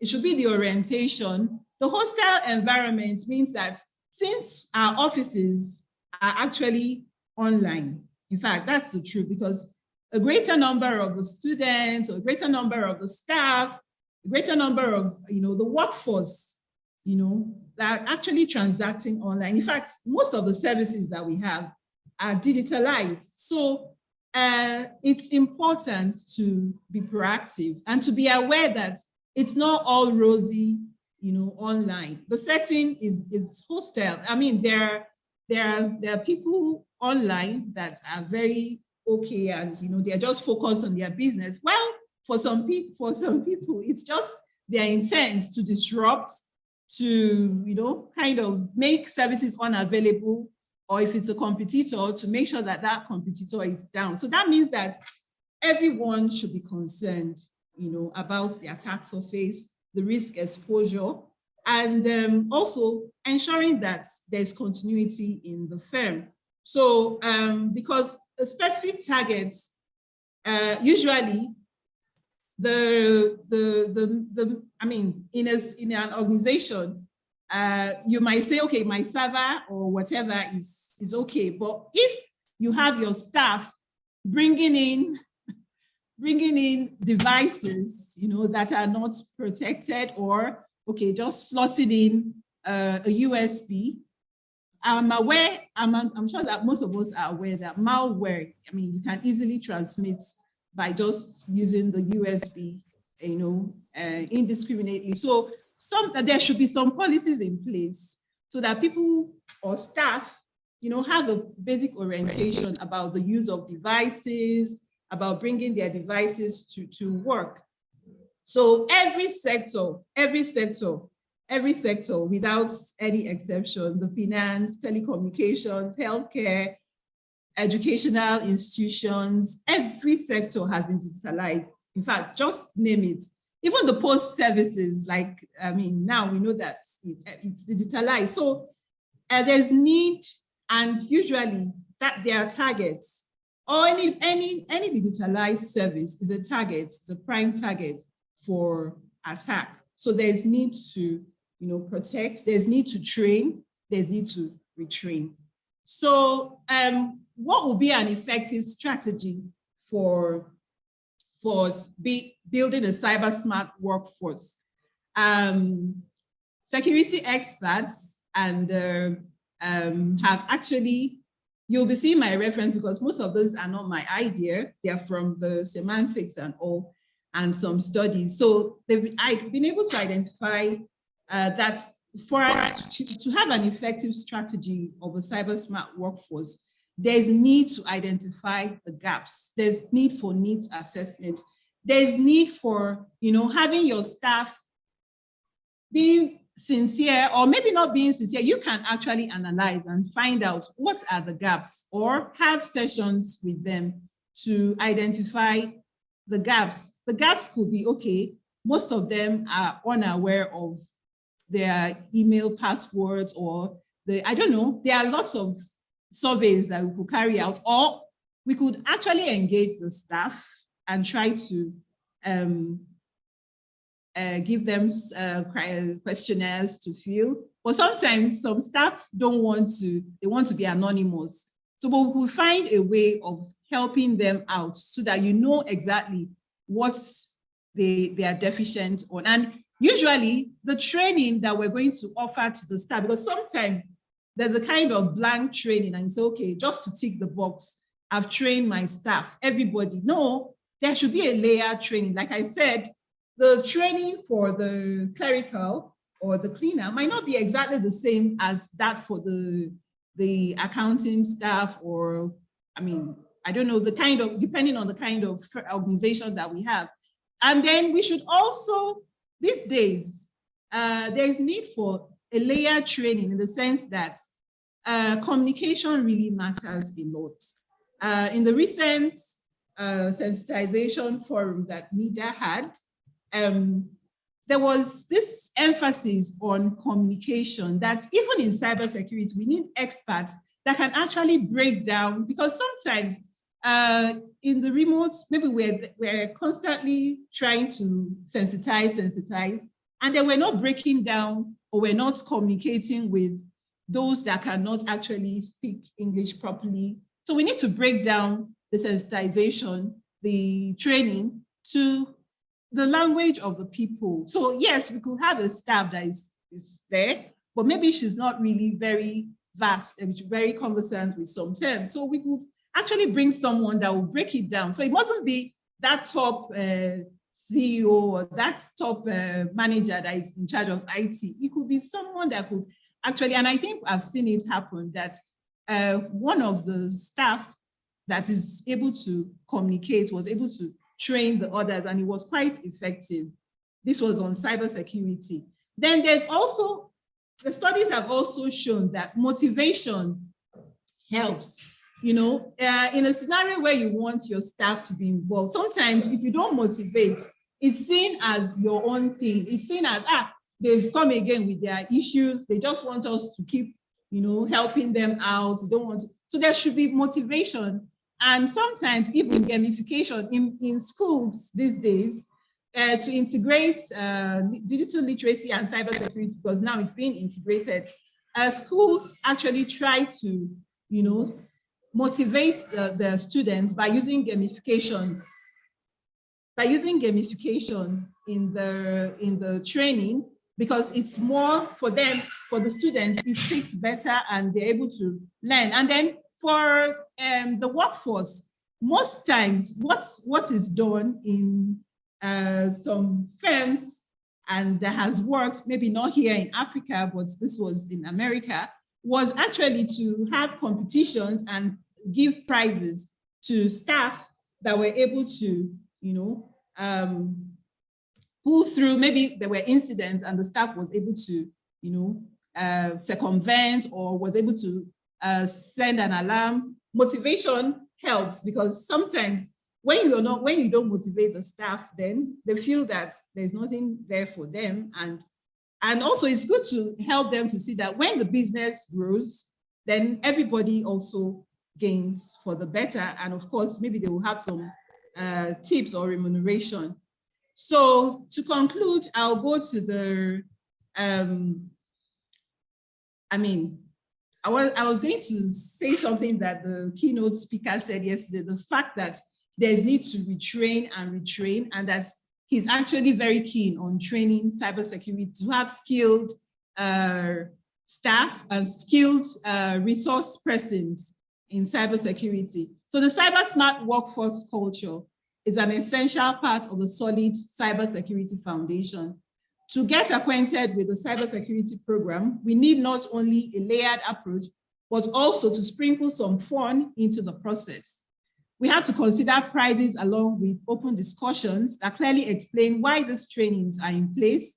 And don't forget to be transparent with results along the way. So of course, being cyber smart is an obligation for every firm that wants to grow and to be in business. And also being cyber smart is the way to go for everyone, is a responsibility. And that's why we also need to be collaborative also in being cyber smart. Somehow, we've also started with this workshop, and we're currently collaborating with other nations also to get this done. Thank you so much. I'll be glad to take your questions.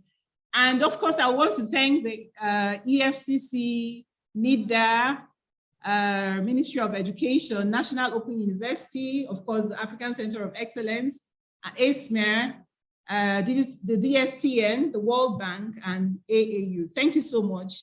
I'll be glad to take your questions. Thank you.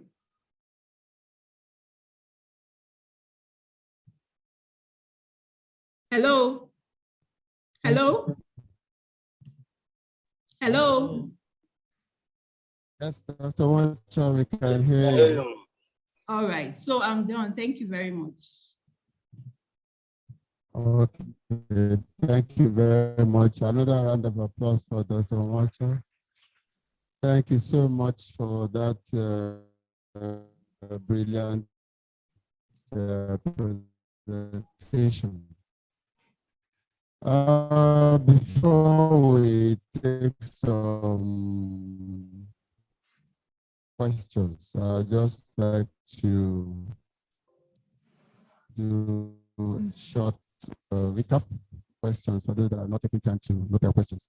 Yeah, I said in cyber smart workplace, culture is an essential part of a solid cybersecurity foundation. And she went on to emphasize the importance of training and retraining and collaboration. In fact, all through her presentation, she kept on emphasizing on training and retraining. And truly, this is an aspect that most organizations neglect. If you neglect the training of your personnel from the senior cadre to the lowest cadre, even to the point of environmental staff, not just the clerical officers, because an environmental staff can actually be a weak link to your unit, to your directorate, that can bring down the whole organization. And environmental staff can, be a source whereby your vitals can be leaked out, and then your system can be hacked.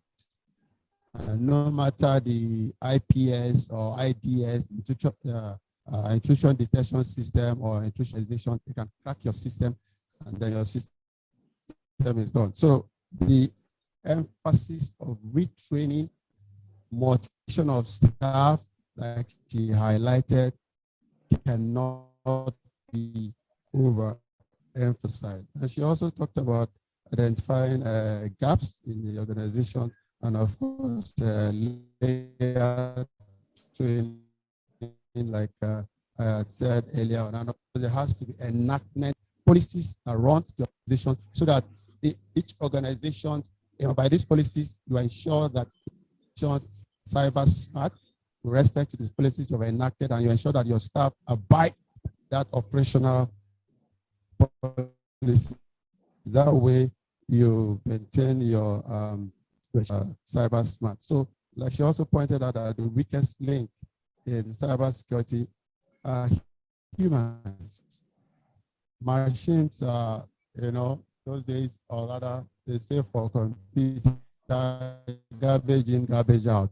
Though in this area of AI, I don't think computers are just thing to push in garbage and expect garbage out. We have smarter systems that can be so programmed with powerful algorithms that weakest link in any organization with respect to the cybersecurity are the human elements.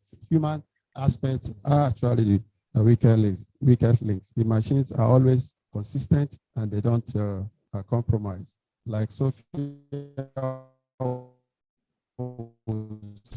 said the other time, Sophia, the robot that was presented. He said what differentiates them from humans is that they don't have a soul.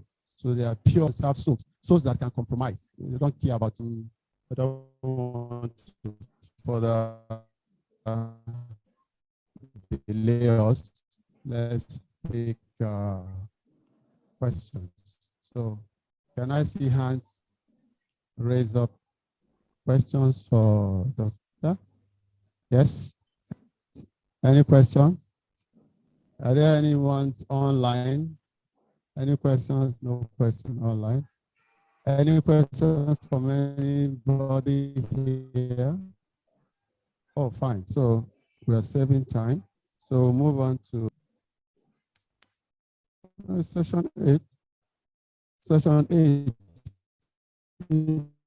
Integrating cybersecurity into the educational curriculum.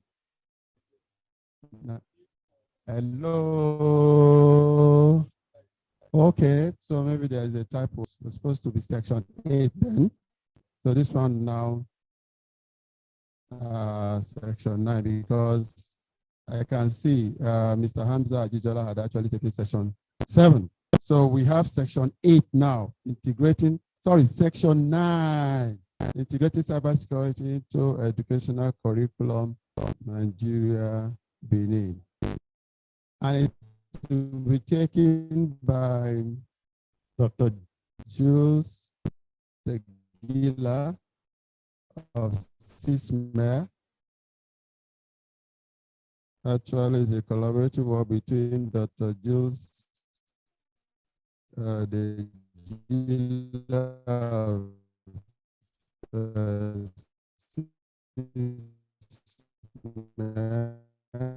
and Mr.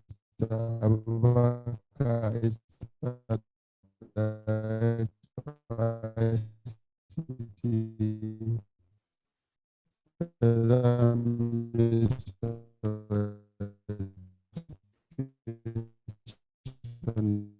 Nigeria, but Dr. Jules Sigila will be taking. Thank you very much. A round of applause for him. Thank you very much. Okay, thank you very much, Chairman, Chairperson. So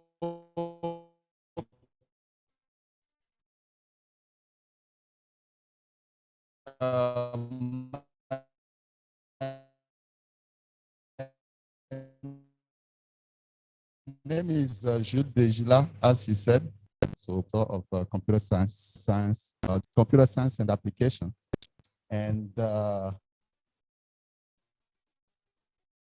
am here with my colleagues. So let me share. So can I share it now?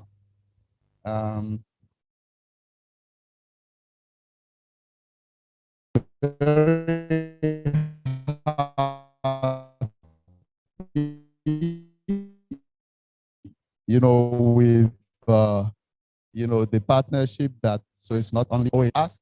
I will maybe as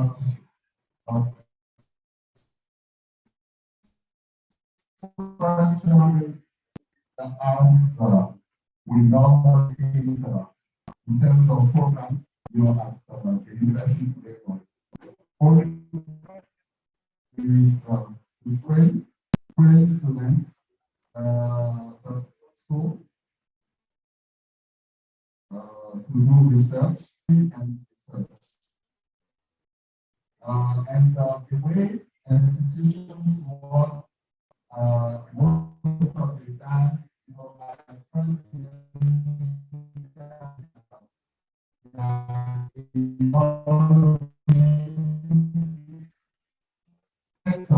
so things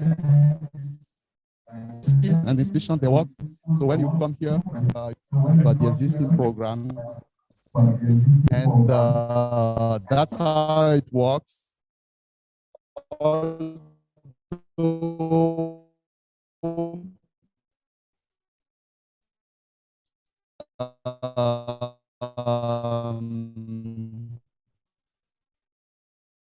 The professors are asked, you know, to evaluate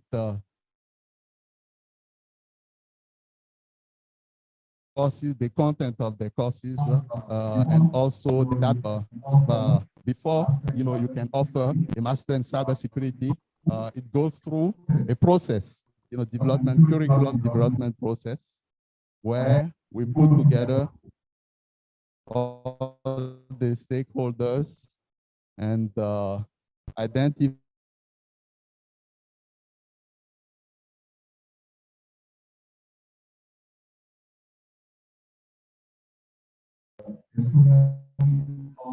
and then be able also to identify the causes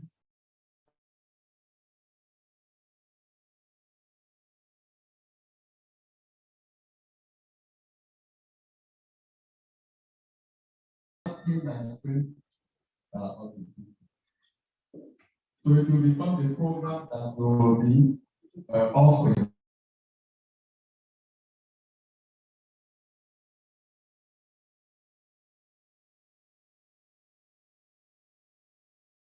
period of time to update it. So I would like more to focus on that, and before to get into integrating cybersecurity programs, I would like quickly to you know, come back on some yesterday. So this is the outline of the presentation. I will start with the introduction, where basically I will be sharing some, you know, numbers and pointing out some facts. Then we'll focus on cybersecurity landscape talked about the stakeholders and the initiatives out there. Also, raised some challenges and how they are being addressed at the moment. And, like as I said, a framework for developing, programs at our institutions level. And again, we'll be focusing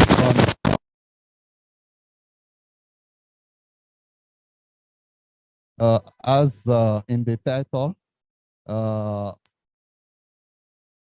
Okay, so quickly, as you know, internet is everywhere, and its usage has exploded, since the last year.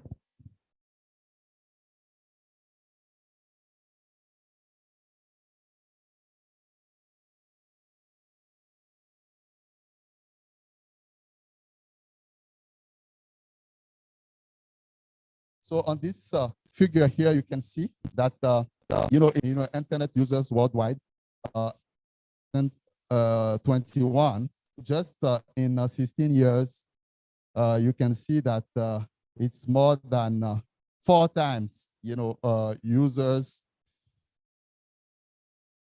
Also, in terms of distribution,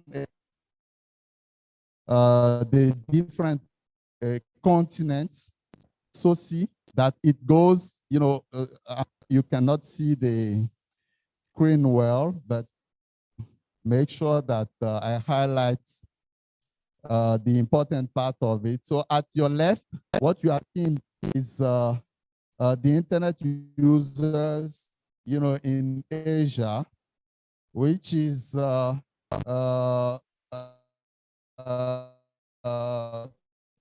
coming from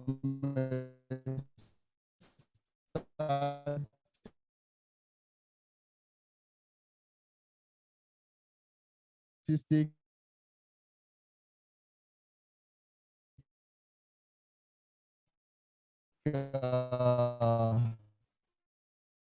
as of 2021,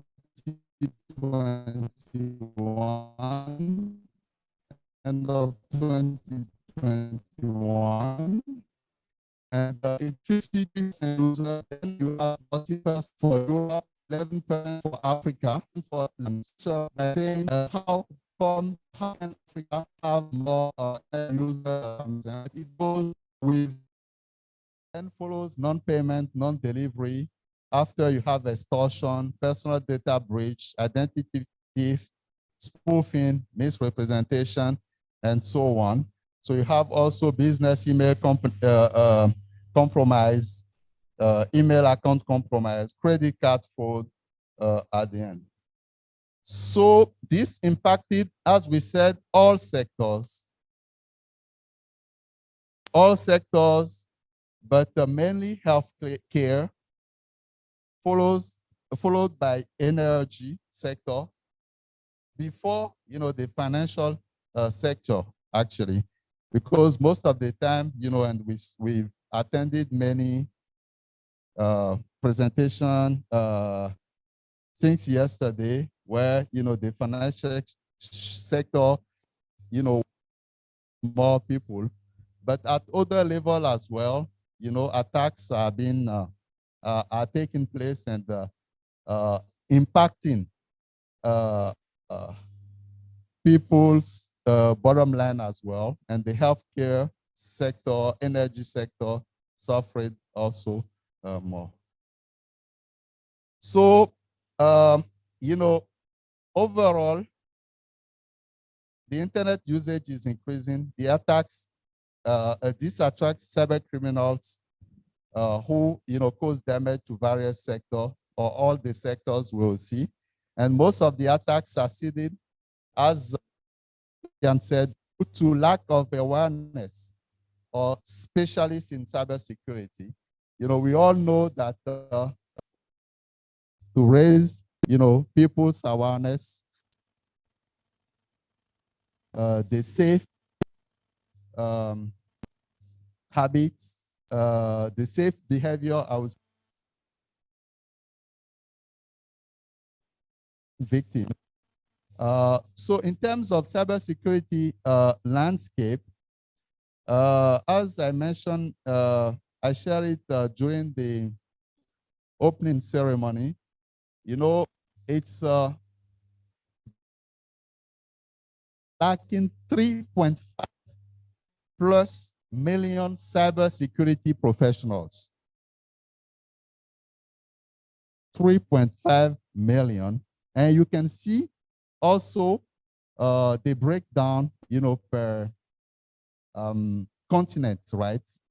So in terms of, and this comes from companies that have actually posted jobs and couldn't recruit employees with the right skill sets. So it's difficult for them. So 67% of the companies in Africa said, yes, we wanted some skill sets to face this challenge, and we couldn't actually get it. So there is a lack of professional in cybersecurity worldwide. It's not only Africa, but this is an international issue. And in terms of conducting, we have, as I said, we have our PhD students in cybersecurity jointly with Estelle, and we are conducting a survey at the moment. And as soon as you can see it, I put a barcode there. So once you get it, you can also participate in the survey. And basically, we are trying to, assess people awareness, the level of knowledge they have on cybersecurity. And the first results that we got after a few hundreds of respondents is that, half of them responded that they are, between very zero knowledge to medium, basically. So, 50% of the users. So you can, if we are talking here in Nigeria about 150, but, this is at university level only, but still it's important. So, shortage.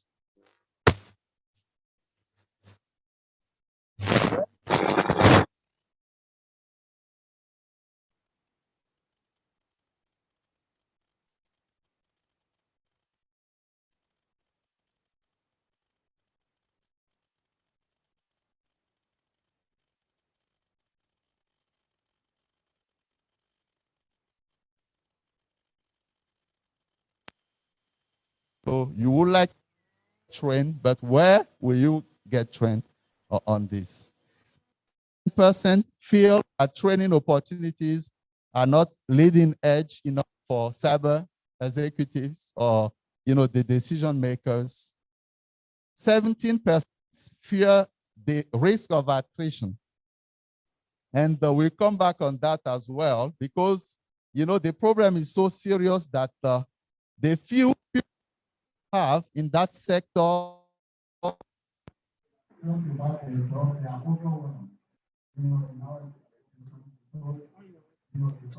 question is too much from everywhere, new applications. And they need to cope, with the new threats, new attacks, new changes overwhelmed. And you know how they are. They should be panicking for anything. I mean, that's their job, to panic. So 14% are concerned about providing challenging learning opportunities for cybersecurity professionals. So learning opportunities for cybersecurity professionals is also needed. and a report from the Information System Security Association and ESG, ISSA and the ESG survey showed that the cybersecurity skill shortage has not improved. You know, so a report that we had on 2017 still holds.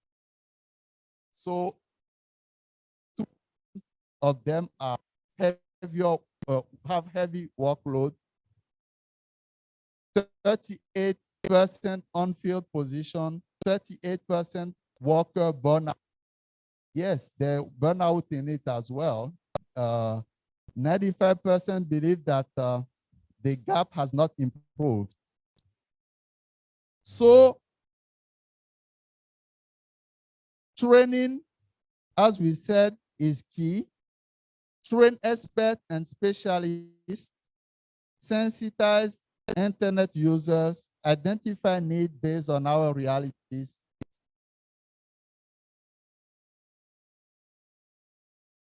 So we train different type of people. So as I said, when developing the curriculum, we need to identify really the skill set, but also the job that those people that we are training will do, the position that they will fill, basically. So you have different type of position. You have the business continuity, disaster recovery manager, security director, penetration tester, network security engineer. You need security architect, security manager. You need security engineer. You need cybersecurity analyst, and so on. So you know, it's all part of a curriculum development to name exactly the different positions that those students will fill when they will complete their training. So security skills in need, they are also they need to know in cryptography, for example, in incident response, access control, identity management, risk management,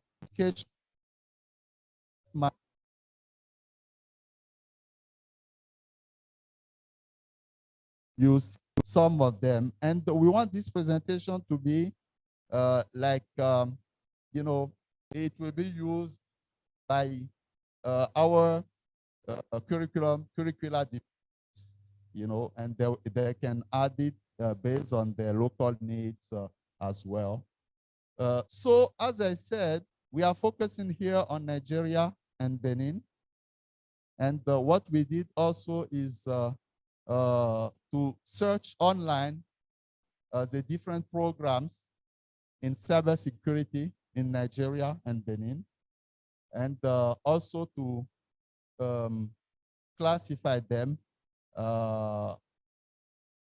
into bachelor, undergrad, masters, and PhD. We also give you, it's unfortunate you cannot see it on the screen, but some of the universities here that offer such program, of course, we have NOUN here with STEL, offering masters and PhD programs in cybersecurity. You have Force Institute of Technology, Kaduna. You have Al-Hikma University, Admiral University, Kano, Caleb University, Lagos also undergrad. And then we listed some of them that we found offering program, but most of them are offering undergraduate programs in cybersecurity. In Benin, we have the University of Abomey-Calavi as a public entity. I'm not talking about offering one course in cybersecurity, a full program in cybersecurity, basically. University of Abomey-Calavi, we have only 4 public universities, It's structured that way. So University of Bonacavi has 100,000, students. We also have private institutions offering programs. So you can have the 3 levels from undergrad, master's, and PhD. And we have Epitech as well, private institution offering undergrad program in cybersecurity. Initiative was mentioned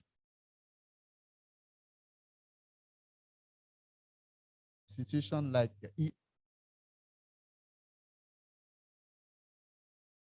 E21 EFCC pledged to partner with the Air Force Institute of Technology, Kaduna, in the areas of cybersecurity, training and cybersecurity, for example. So those kind of partnership should be encouraged and extended as the need is very high. In Benin, also, we have 2 institutions, the National Agency in charge of cybersecurity, and also we have Cyber Force Academy. So I was talking about program, university program into a degree, right? Either bachelor or, master or PhD student. But in this sector, you also have, I think that's what does most.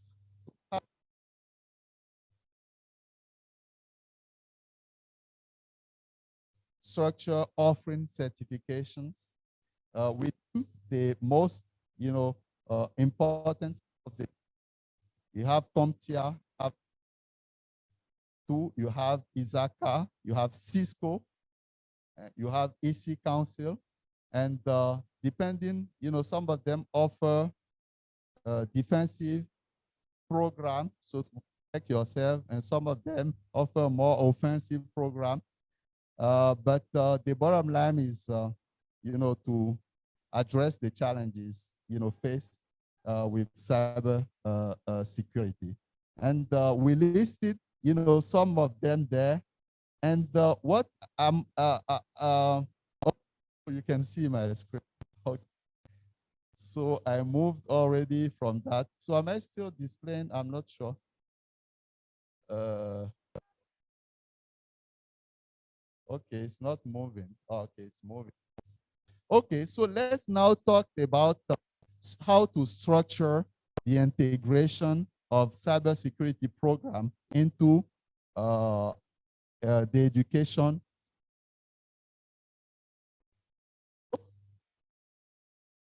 All type of programs at the university level, chemistry, philosophy, sectors, all of them need to be trained.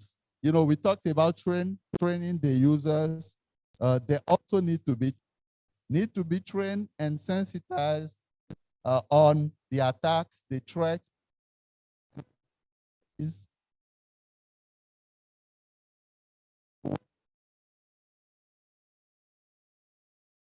Of and secure communication and the institution, dealing with cybersecurity, all students must have that. They cannot come out of university. I think it's Professor Longe mentioning that, someone was lecturer and couldn't even use a remote control yesterday.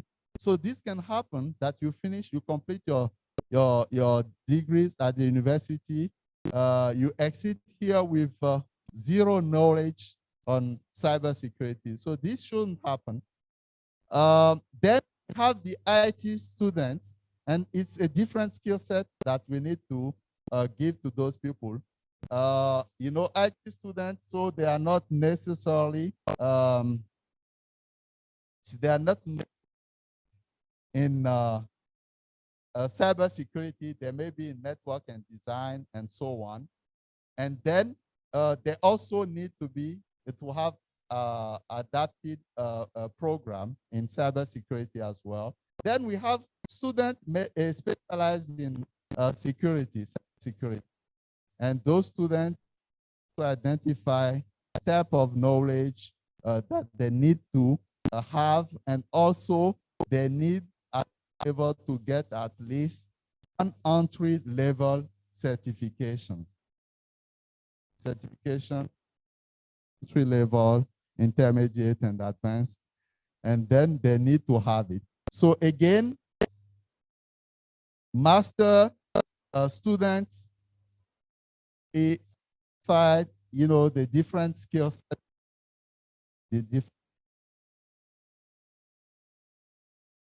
that they need to have. But also we have added needs for getting down to high school. But it's huge. I was about university students now getting down to high school. You know how many high schools are there. The proposal is also a pupil example, and enough to conduct those training, so to be giving those training at high school level. So we have to keep that in mind if you want this to be to reach out to most people as possible. How do we layer the trainers? It's important as well. So there's some proposal also here to make sure that we have resources and people skill to conduct those training. So I would like to conclude. I think we went through the main parts of the presentation, but in a nutshell, assistance and guidance is important to to people to choose their career paths. There is a need for to subsidize schools and universities to focus on that. Cybersecurity students, maybe get some incentives, in terms just like scholarships to encourage them.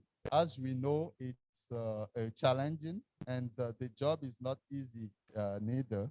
So we need to give incentives to those willing to embrace, that career. Financial assistance is important, and also partnership with institutions such as EFCC, NIDA, at least to offer internship, collaborations, and joint, initiatives is most important. Okay, so thank you very much for your time, and I'm done.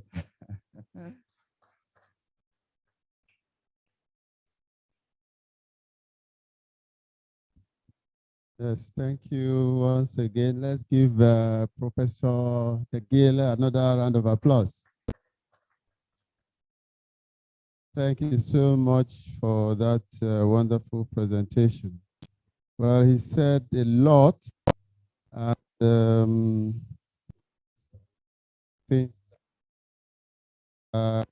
Charlie started by saying that we need to identify the need gaps, and in integrating cybersecurity curriculum in the institution to identify the need gaps, and so present the training to the students by layer or by level across the various tier of learning. So, and of course, he brought out a lot of statistics. I was able to capture where he said Nigeria internet users close to 15 million as of 2020, maybe 104, 195, roughly 50. Another point he brought to the fore. He talked about the fact that about 3.5 million security experts. And there's something that I got from his lecture or his presentation that I was just discussing with my colleague this morning here in this room. You see, when organizations, like he started by giving the example of what is happening in between the Russia and America, sorry, Russia and Ukraine, the Russia-Ukraine war. He said sanctions against Russia, US has started pulling down most of, thank you, pulling down most of their resources they are hosting for them online. That's part of a way of sanctioning Russia. So he advised Nigeria, and I want to say not only Nigeria, other African nations should think of using local hosting companies. But my fear and worry is that most of our local hosting companies, would I say, they are teaching stage in terms of developmental level, infrastructure backbone. You see, I don't want to mention names. In Nigeria, you have organizations that ideally are supposed to provide cloud services for Nigerian organizations, government organizations, but you engage them, you keep having downtime, you cannot be sure of scalability, you can't be sure of support, tech support. And so that makes most of our organizations to go, looking for hosting companies outside. Because when you engage hosting companies outside, you can go to sleep. All the support, all the assurance of using HPC, high-performing computers in their data center functionalities, there is no issue with that. Anyway, don't let me bug you. I don't know if there are any questions. Do we have any question for Professor Jagila? Any questions for him? Fine. I can see, oh, okay, I can see a hand up. Yes.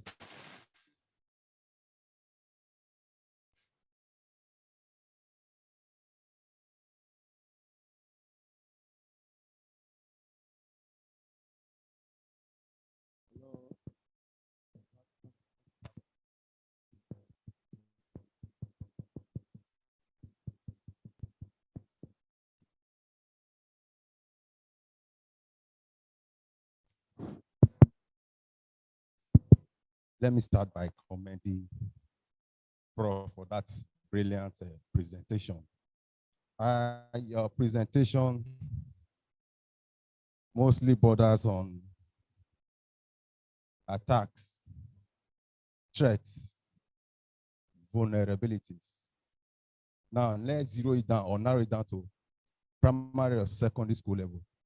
Can you be specific about those attacks, vulnerability, threats that should be taught at maybe primary or secondary level? Because if you begin to teach students vulnerability attacks at that level, you are opening their eye to certain issues. See that you are encouraging them to go into I reserve my comment. You understand where I'm going? Thank you.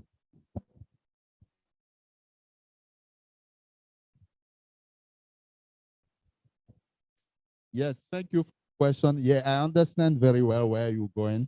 And it's just because of the time that I actually expended on what is needed, at those levels. And here I put, for example, in high school, I don't know if it is the same in Nigeria as in the Francophone countries, but we have 3 levels. We have the first year, the second year, and the third year at high school before you go to college/universities. And at first year, for example, as Professor Longe said yesterday, those kids that we have today, they are born with it. They are born with the technology. So using mobile money or even, using the social networks, they are born with that basically. So what we said here is to raise awareness, to sensitize them on the risk, to sensitize them on, what they have been exposed to, basically. But at that first year level as well, we can teach students on how the internet and web technologies work, beneficial use of search engines, Google, Bing, beneficial use of some Microsoft, application, and talked about e-banking, mobile money, because they are using it, and social networks, and the threats associated to it. So, just at that level, you can customize, a content for the first year. Then you move to the second year, where then, teach students about the different cyber attacks, the scam, phishing. Then you can talk about that at that level as well. Teach them how to recognize and prevent fake news, for example, how to use social networks and POS securely, how to protect themselves online, as we said, giving their credential online unsafely.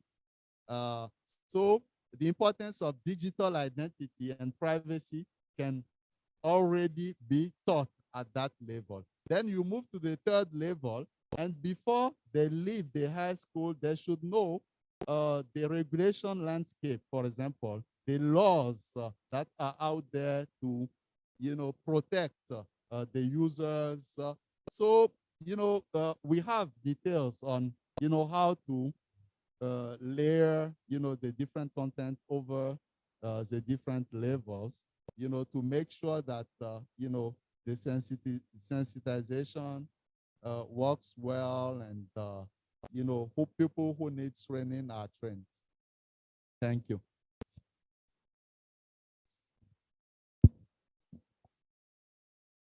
Thank you, Prof. I thought I saw only one hand up. Okay, I think that will be the last question.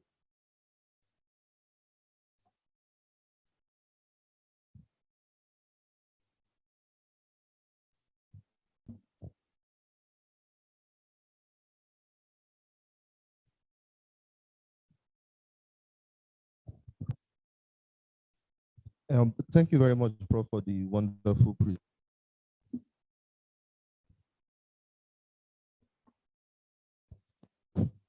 I have two questions here.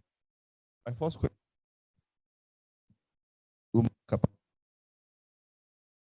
well, security. So I want to know what exactly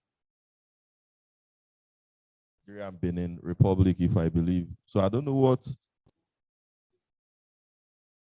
Okay, I said I have two questions, two simple questions.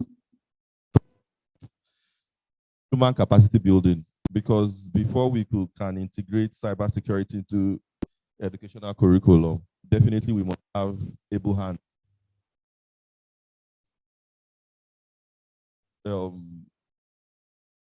A plan to actually achieve that. Then the second is tools and equipment. That's really very important, because cybersecurity goes beyond awareness, basically. Well, awareness, I think we awareness, then we must have qualified hands that have able tools to work with. So I don't know if any of our institutions are working towards that to get hands-on, especially in programs like online programs like this. I know a lot of people will want to be able to use some sophisticated tools to carry out some experiments so that they could actually pass on the knowledge to students and the likes. So that's my question.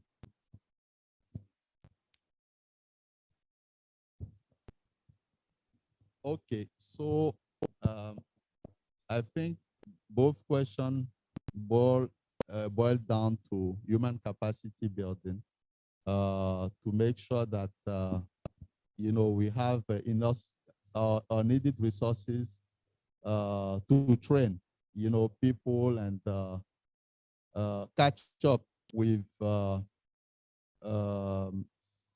they catch up on the needs, for having people aware of, the threats and how to protect themselves as well.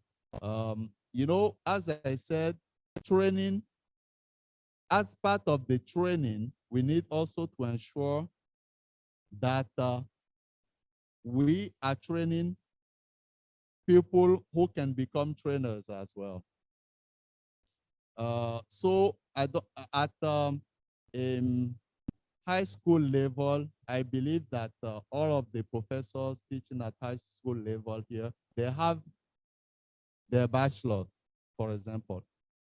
So, there are things that we cannot fix anymore, but, at some point, it's possible to decide that from now on, as it is proposed, coming out of the university with a bachelor also means that you have some knowledge, in cybersecurity, and you will be able to train others as well.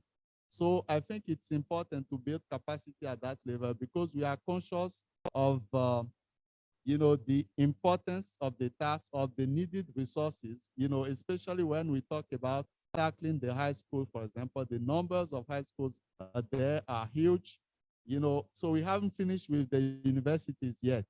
At university level, professors, what they are doing, it's part of our role to be up to date as well. So we need to get trained, every time there's new technologies, new threat, we need to get trained and be able to teach, to our students. And we need to build the layers like this and ensure that there are enough resources to, pass the message on to the mass, to more people as possible. So I think that's, the answers that, I can give you, in terms of human capacity building. But it will take a structure. It will take a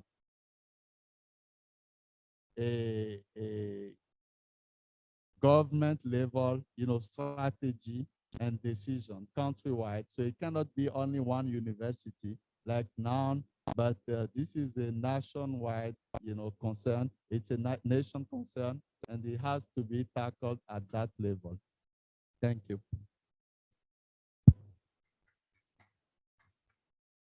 Yeah. Thank you, Prof. May I also add this? Just like Prof said, it's expected that if you're coming out from a university, you have some requisite knowledge to impact on whatever tier or level of education you want to pass the knowledge across. But I want to say that somehow it appears that the structure of our institution so much anchored on principles and theories than practice, real hands-on practice. So I think it's important our structures, our systems, our educational systems be rejigged such that real hands-on practical sections are inculcated and not just alternative to practical training. Hands-on as a real predominant period spent should be on hands-on training. So that when the graduates are out, they are confident that they are not vast in principles of philosophizing in cybersecurity, but they can actually demonstrate the skills hands-on. And whereby institutions are not equipped with tools like the person that asked the question proceeded, I think it would be appropriate to collaborate with industries that are grounded in terms of practice, like Estelle is doing. They have partnership with EFCC that is renowned for real hands-on on the field, job of tracking down cyber criminals and those that into whatever form of cyber attacks it is phishing, spoofing, social engineering, whatever. So by partnering with them, our graduates, our products are really well equipped to deliver wherever they find themselves. So that's what we are doing. We're partnering with EFCC, partnering with NIDA to go there. Even the supervisors that handle our students, they're not just university-based supervisors. We have university-based supervisors and we have industrial-based supervisors. So you have a holistic, rounded impacting of the field of cybersecurity on our students. When they come out, they are real World Bank, top-notch, top-class graduates. I thought you would give me a round of applause for that. Anyway, thank you very much. That brings us to the end of. I want the moderator to now take over because I don't know if we are going for a health break now. But that brings us back to the end of this section.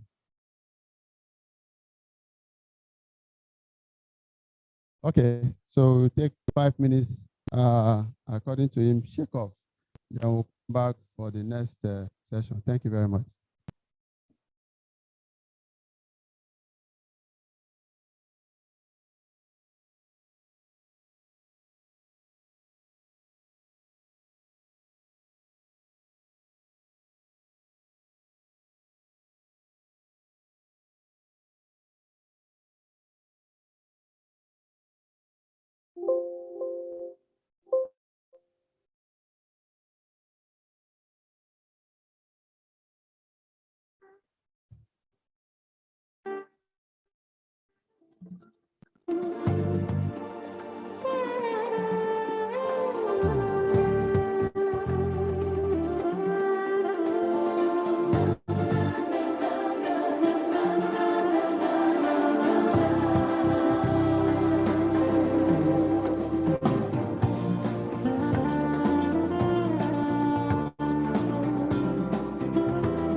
Well, we are going to take session 9 first, and that is organizational cyber resilience management. And to share these particular 2 sessions, I want to call on one of our program coordinators at the African Center of Excellence on Technology Enhanced Learning,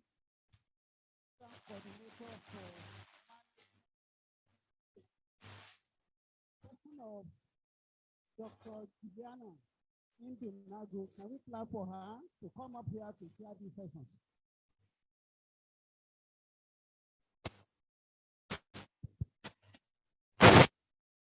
So you are welcome.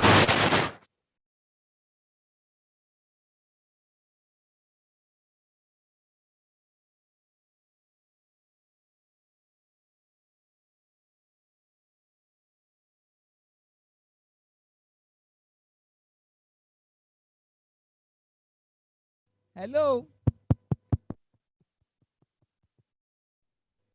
Good afternoon, all.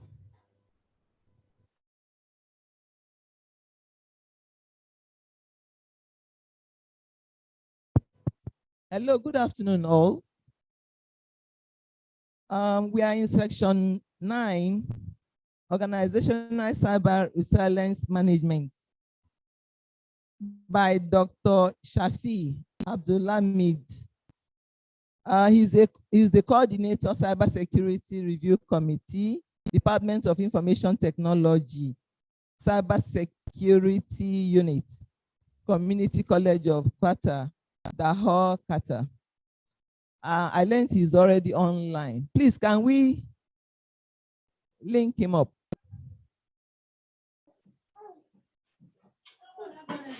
Imagina.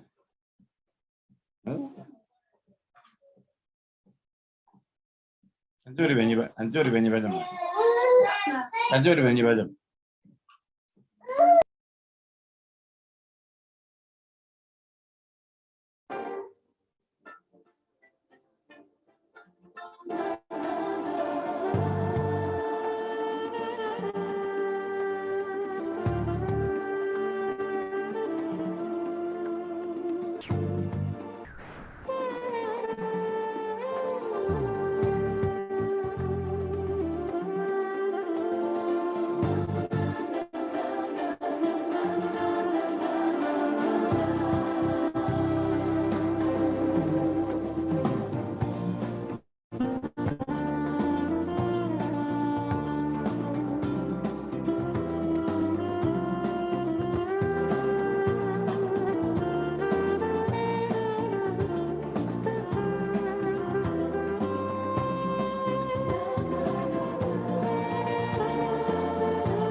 Hello.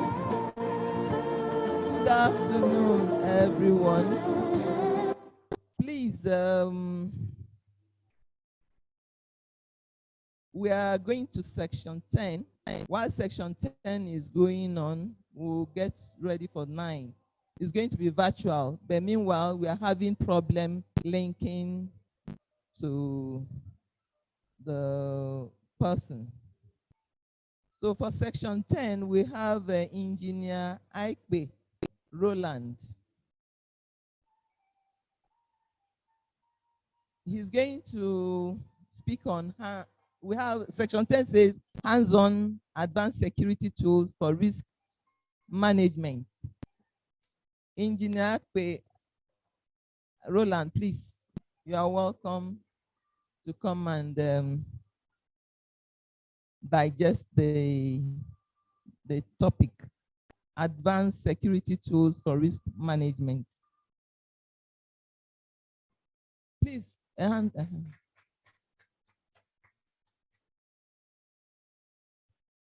you. Good afternoon. I present to you my apologize because I don't prepare this presentation.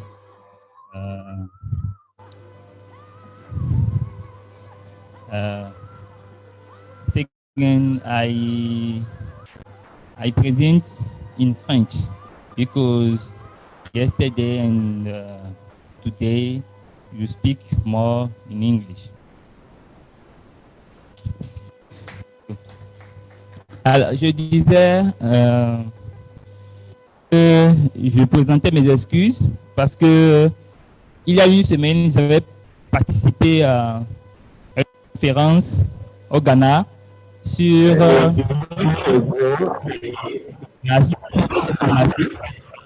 Et donc, je revenais de cette conférence il y a à peine 5 jours. Je n'ai pas eu le temps de préparer. Demain, j'ai une communication à faire. C'est celle de demain que j'ai pu véritablement préparer. J'avais averti les organisateurs, mais malheureusement, ça n'a pas été.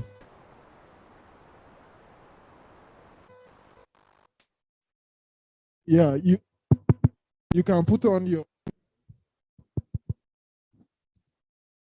Hello.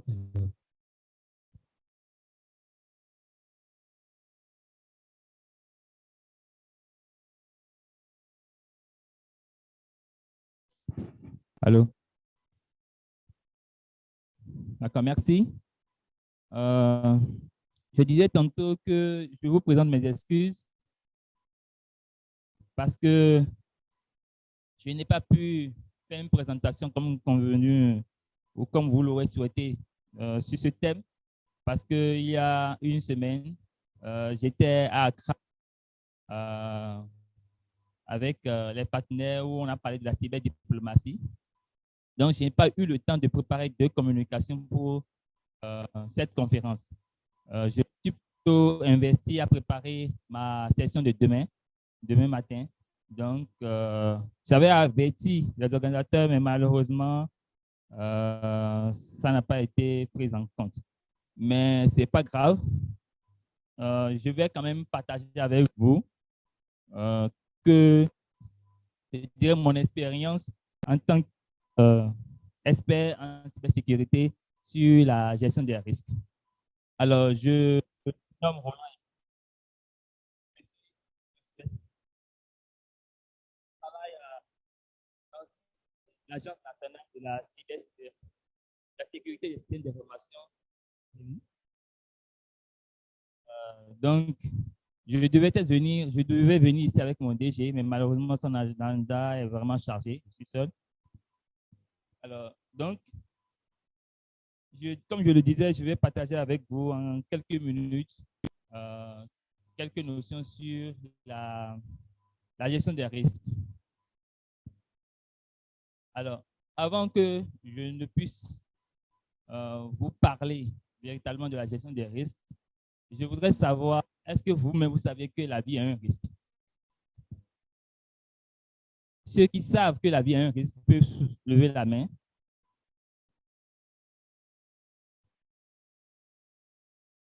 D'accord. Donc, vous, Vous faites de la gestion des risques. Tous les jours, vous menez des actions pour pouvoir gérer les risques. Certainement, d'autres ont quitté l'hôtel pour venir ici, d'autres ont quitté chez eux, acceptant le risque de faire un accident. Parce que tout le monde sait que quand tu roules ou tu conduis, tu peux faire un accident. Mais pourtant, cela ne nous a pas empêché de venir ici. Donc, on a accepté le risque. Alors, c'est quoi un risque? Quand on parle de risque,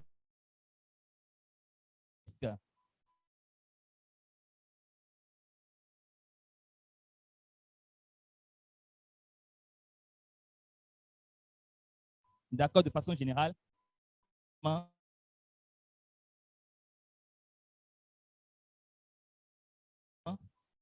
mais un risque peut être à la fois positif et négatif. Donc, quand le risque est positif, ça veut dire que c'est une opportunité qu'on peut exploiter. Je vais donner un exemple de risque positif, vous allez voir. Je dis n'importe quoi. Peut-être que l'État du Nigeria a interdit aux banques de s'installer aux alentours de Moon. D'accord? Mais une banque a constaté qu'il y a beaucoup de personnes qui font des transactions autour de l'université. Et donc, la pénalité, si tu t'installes, est peut-être de 10 000 naira. Mais la banque constate que au cours d'une journée, il fait peut-être 1 milliard de naira de chiffre d'affaires. Donc, payer cette pénalité de 10 000 naira, c'est rien pour elle. Elle va comment s'installer? Elle s'installe, elle va faire son business, elle va gagner peut-être 10 fois qu'elle paie comme pénalité. Mais là, elle a accepté le risque, malgré que cela a été interdit, et en payant chaque fois la pénalité. Là, c'est une opportunité pour l'entreprise. Mais de façon générale, en informatique, quand on parle de risque, on voit toujours le risque négatif. Alors, dans ce cas,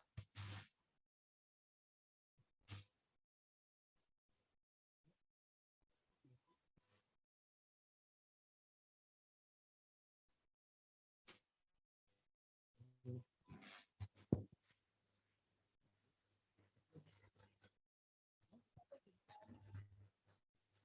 y a 5 étapes pour traiter les risques. L'étape, c'est d'abord d'identifier les actifs. Donc, identifier les actifs informationnels. Alors, quand on parle d'identifier les actifs informationnels, c'est identifier tout ce qui a de la valeur pour votre entreprise ou pour le pays. Ça dépend du niveau où on est pour pouvoir identifier le risque. Donc, première étape, identifier les actifs informationnels. Alors, quand on parle d'identification de l'actif informationnel, c'est d'identifier tout ce qui a de la valeur pour l'entreprise. Est-ce qu'il y a de la valeur pour l'entreprise? Ça peut être un serveur, ça peut être un contrat, ça peut être des données. Donc, c'est l'entreprise qui doit pouvoir identifier et classifier ses actifs en fonction de ses objectifs cybernétiques. La deuxième étape, c'est d'évaluer ce risque. J'ai donné l'exemple de la banque qui s'est installée aux alentours de l'université. La banque, certainement, va constater que si je m'installe ici, je paie une amende de 10 000 naira. OK, mais 10 000 naira en fonction de mon chiffre d'affaires que je ferai de façon journalière n'est rien. Donc, la banque va quand même s'installer. Donc, il faut évaluer le risque. Et l'évaluation du risque dépend aussi de la valeur de l'actif. Est-ce que je vais poser une question pour vous montrer un peu la valeur d'un actif? Quand j'achète un disque dur, ça coûte peut-être 10 000 naira ou 5 000 naira, mais au fur et à mesure, j'utilise ce disque, sa valeur augmente ou elle diminue. Qui peut m'aider à répondre à cette question?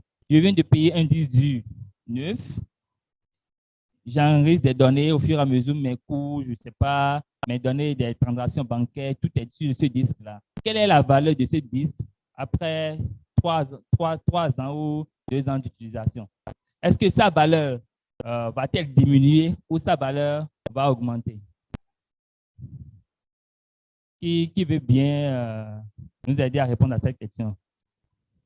Who can try to respond for this question? Ça va augmenter. Why?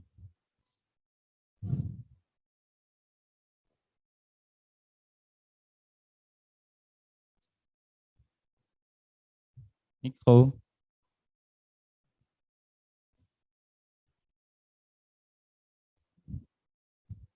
Micro. Ouais. Donnez-lui un micro, s'il vous plaît. Please. Thank you.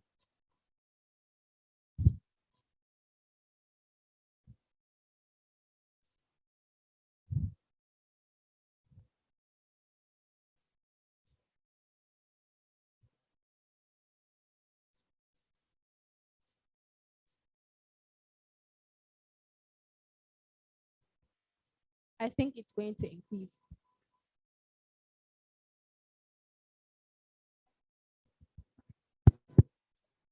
I think it's going to increase Why? because the value is going to increase after.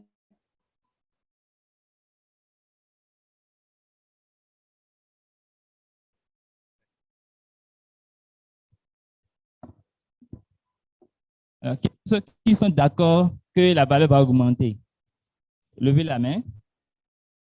Que la valeur de ce disque va augmenter. Levez la main, s'il vous plaît. Bon, ceux qui ne sont pas d'accord que la valeur ne va pas augmenter, donc la valeur va diminuer. Vous pouvez lever les mains. Why? Okay, let's go. Okay, the value of the discs will decrease because depreciation will take effect. Because the more you use the drive, it worn and tear. And also the capacity of what you have 3 years ago that is very valuable. At this time, is the capacity becomes very small and can hardly hold data. So the value of the disks will decrease. Thank you.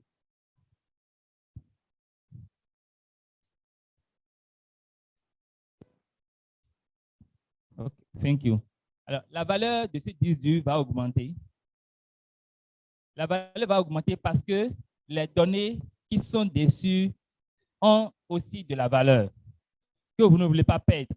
Je donne un autre exemple très simple. Vous avez un téléphone que vous utilisez pendant un temps. Alors, il est difficile de changer systématiquement de téléphone. Pourquoi? Parce qu'il faut un temps pour récupérer les données. Il faut un temps pour copier les données de ce téléphone vers un autre téléphone.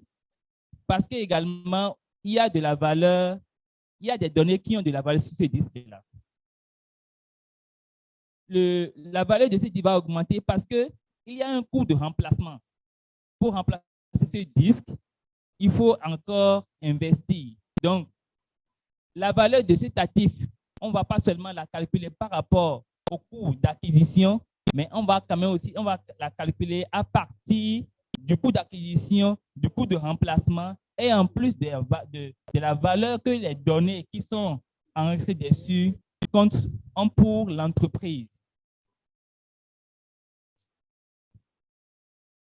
Donc, il faut, comme je le disais, évaluer le risque. Et comme le dit le célèbre général Sun Tzu, il dit, si tu te connais sans connaître ton ennemi, pour chaque victoire, tu souffriras d'une défaite. Si tu te connais sans connaître ton ennemi, pour chaque victoire, tu souffriras d'une défaite. Ça veut dire que pour évaluer, d'accord, les risques, on doit pouvoir identifier nos vulnérabilités. On doit pouvoir identifier les failles. On doit pouvoir identifier les menaces qui nous font face. Parce que si une cyberattaque arrive, on est atteint par une attaque, d'accord, ou l'entreprise est atteinte par une attaque, oui, elle pourra peut-être récupérer.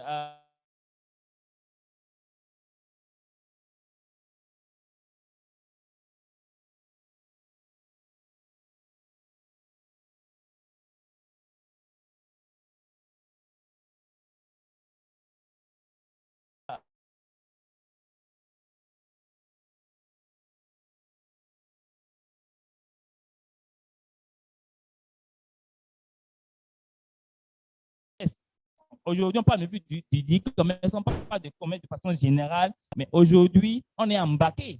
Mais une entreprise d'e-commerce, d'accord?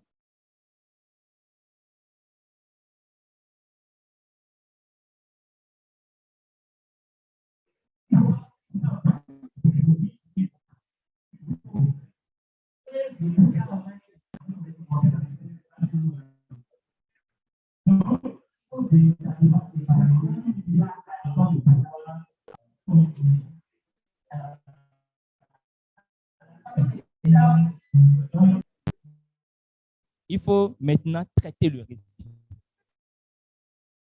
Il faut maintenant traiter le risque. Ou traiter les risques qui ont été identifiés.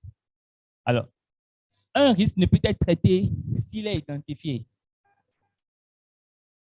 Si un risque n'est pas identifié, on ne peut pas le traiter. Et il y a 4 manières de traiter un risque. C'est vrai pour d'autres, d'autres diront il y a 5, mais de façon consensuelle, on retient très clairement qu'il y a 4 manières de traiter un risque. La première manière de traiter un risque, c'est de l'accepter, donc l'acceptation. On accepte le risque. Et quand on accepte un risque, c'est-à-dire qu'on ne mène aucune action pour pouvoir se protéger contre ce risque. Si ce risque arrive, oui, on a la capacité, on a les moyens de pouvoir, disons, répondre à ce risque-là.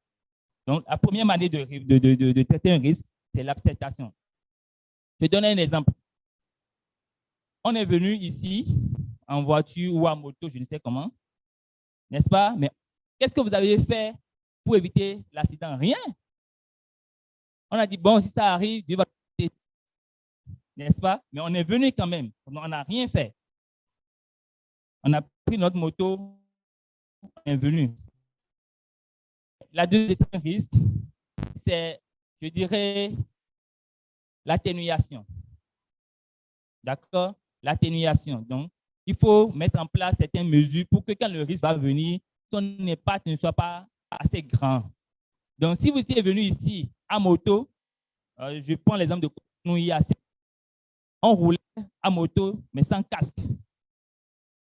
Mais si vous êtes venu ici aujourd'hui à moto, vous vous dites, mais je peux faire un accident, qu'est-ce que je dois faire? Je prends un casque.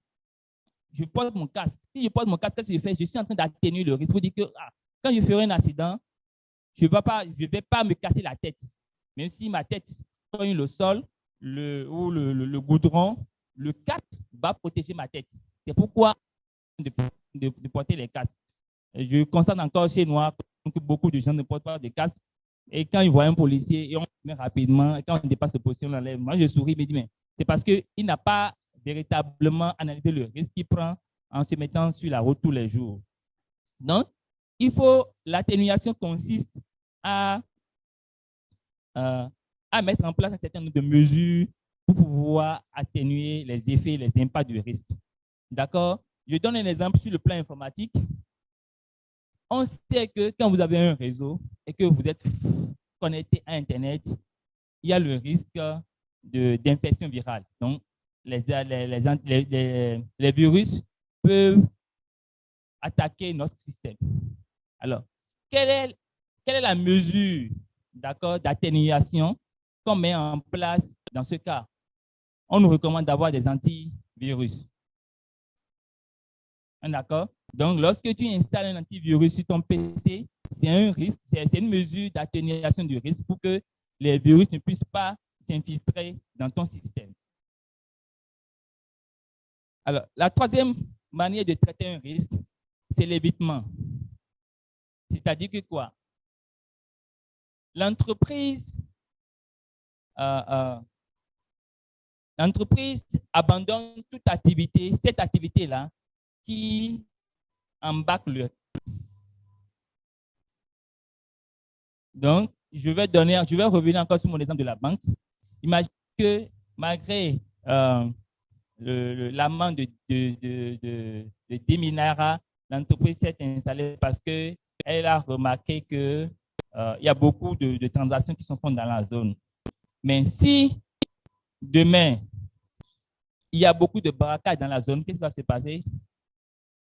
Elle va se dire, cette zone est très risquée parce que non seulement la vie humaine de mon personnel est en jeu, mais on peut toutefois, à chaque fois, me braquer et prendre les ressources que nous avions collectées, et donc il y aura trop de pertes.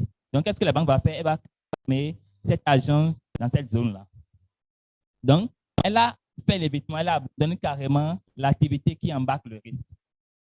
La quatrième manière de traiter le risque, c'est le transfert. Alors, vous avez une voiture, vous avez une moto, vous prenez une police d'assurance. Qui peut me dire pourquoi on prend une police d'assurance?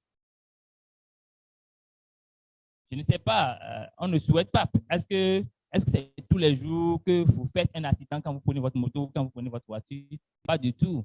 Mais on prend une police d'assurance parce que quand on va faire un accident, il y aura une ressource de la part de l'assureur pour venir nous aider à répondre à ce risque-là, faire face aux dépenses liées à ce risque. C'est pareil pour les entreprises également. Le transfert de risque consiste à solliciter une personne tierce pour dire, viens m'aider, tu vas m'aider, tu vas intervenir quand tel risque va se... Et donc, les entreprises font ce qu'on appelle la police d'assurance. On a évalué le risque, d'accord? On a traité le risque. Donc, pour chaque risque, on dit on fait ça, on fait telle action. Oui, on installe les antivirus. Non, on prend une police d'assurance, ainsi de suite. On a traité les risques. Mais, comme on le dit,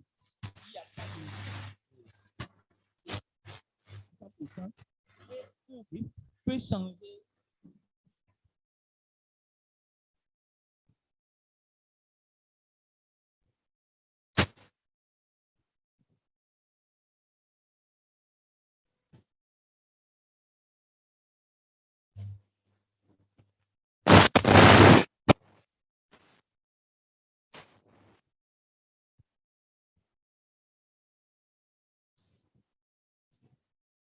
Hello. Alors, je disais, la quatrième étape, d'accord, dans le management des risques, c'est le monitoring et le reporting. Oui, on a identifié les actifs. Oui, on a évalué le risque. Oui, on a traité le risque. Donc, on a dit, voilà, ce risque, on l'accepte, ce risque, on l'évite, ce risque, on fait le transfert, ce risque, on fait la mitigation, donc on fait l'atténuation. Mais un risque peut changer de niveau, de level, compte tenu des circonstances. Donc, on doit pouvoir avoir un registre des risques, de gestion des risques, pour pouvoir monitorer chaque les risques de façon périodique. On doit pouvoir avoir des outils pour faire des rapports sur chaque risque. Et cela va permettre la prochaine processus de gestion des risques de tenir compte de ces monitoring, des données qu'on a collectées, de ces rapports, d'accord, pour pouvoir reprendre le processus de management des risques. Donc, on ne met pas en place un processus de gestion des risques.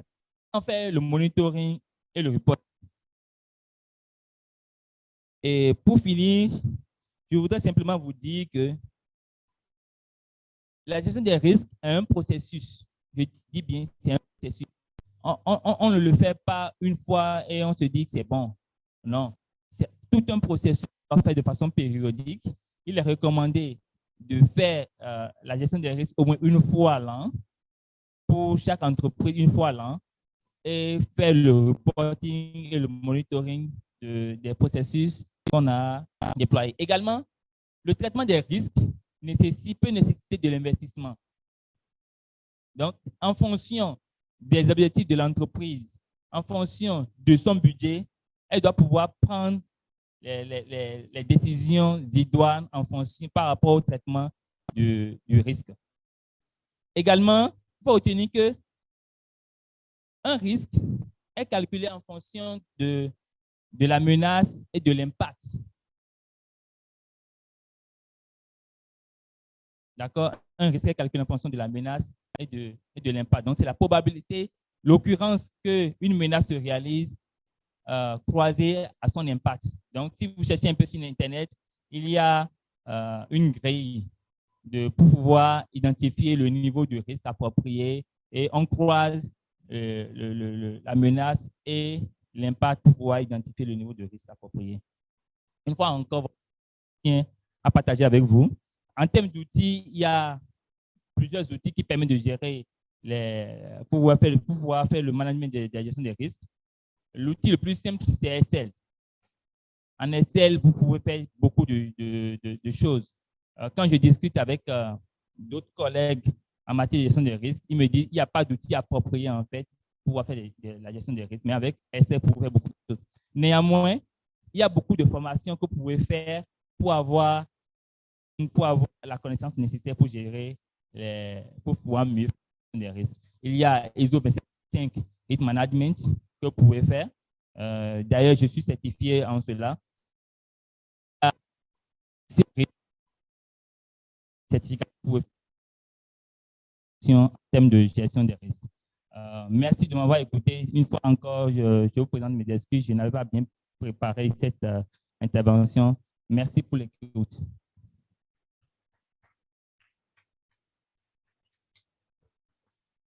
Please, a round of applause for Engineer Roland. Thank you very much. And you can see that Estel is really a World Bank project. It's an international program. Am I right? I know to some of us, this is the first time we're experiencing this type of workshop.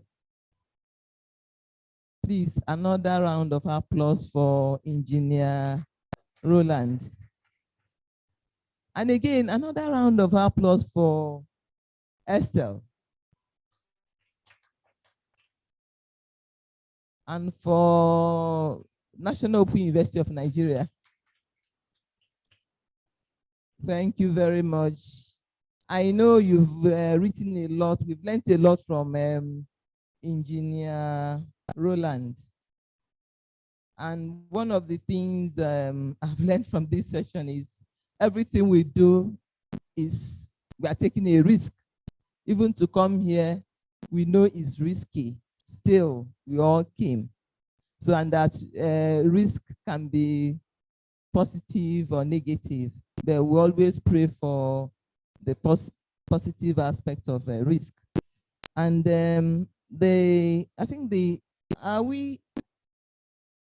the moderator, hello? Are we going to attend to questions this time around? Later? Okay, the questions will come later. So the next session is section 9. I don't know if they are ready. Are you ready?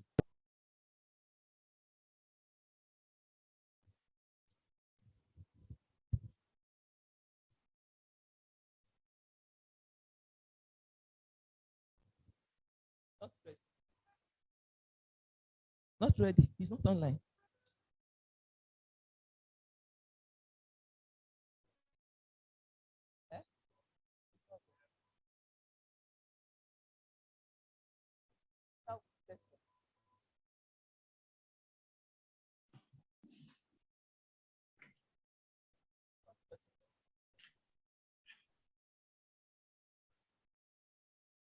Hello. Moderator, hello.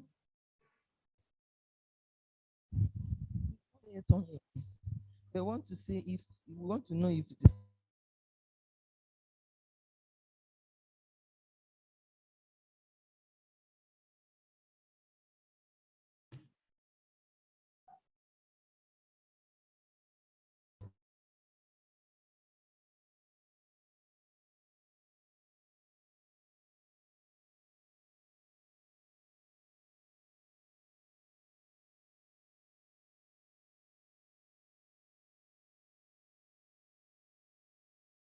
Abdulhamid is online. We apologize on behalf of Dr. Abdulhamid. We're expecting him to join us from Qatar for the paper particular session. Thank you very much, ma'am. Our lunch is still not yet ready. And this time around, we want to interact among ourselves. We are having a challenge. We have so many specialists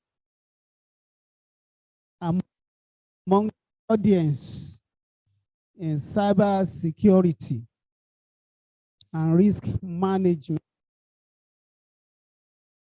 Our facilitators that are supposed to take our answers, they are not available here now. Two of them told us that they have something very, very pertinent outside this hall. So in fear of that, we are going to interact among ourselves. Yes, they are.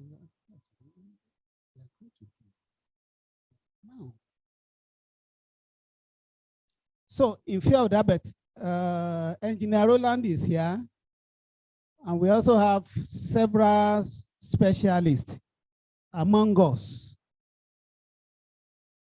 And to anchor this particular panel discussion among ourselves is our head of department of computer science, National Open University of Nigeria, in person of Mr. Frank Osage.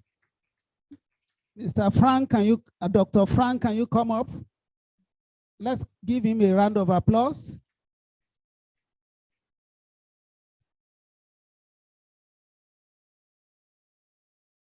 It's time for questions and answers, and also discussions among ourselves. Thank you, my HOD. Thank you. It's my pleasure joining you. And I believe you've been enjoying the wonderful program. I can say from, although I've been in and out, but every moment spent here has been very, very impactful. It's been very wonderful. And I hope that's the feeling that you are also having. Good. So if that's the case, please, can we clap once again for Estelle, for National Open University, and our partners that made this workshop possible.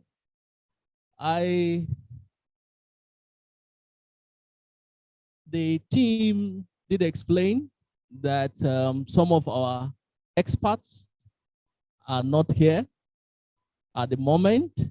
So we will need to, but I do know that we have a lot of experts, a lot of professionals among us here. So, and then we have in the various sessions dealt with different topics today, starting from yesterday. So we've had different sessions that we've gone through.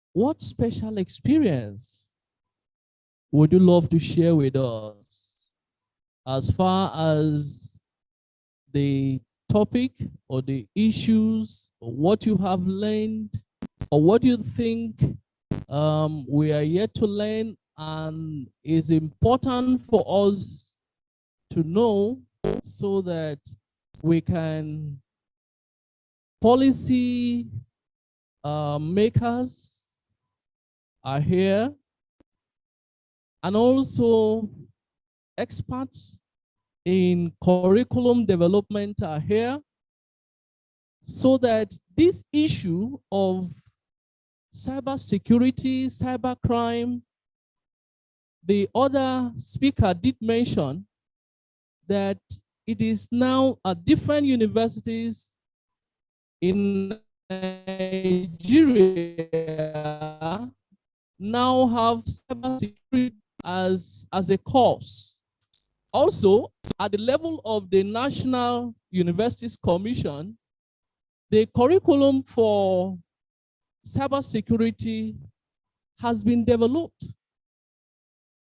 So we are now going to be having cybersecurity as a course that will be facing accreditation and various workshops and conferences and training. We have a lot of experts among us that have been trained within and outside the country. The issue is what actions we have to move from discussions to action. What actions should we put in place? Discussions to implementable actions that will ensure that our organization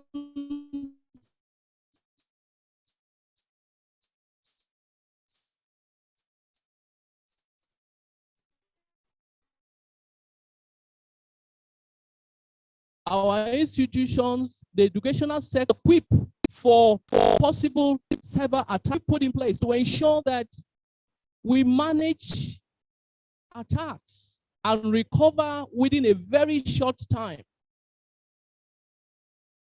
One important issue that was discussed, that was mentioned by Professor Jones, was what is happening right now between Russia and Ukraine,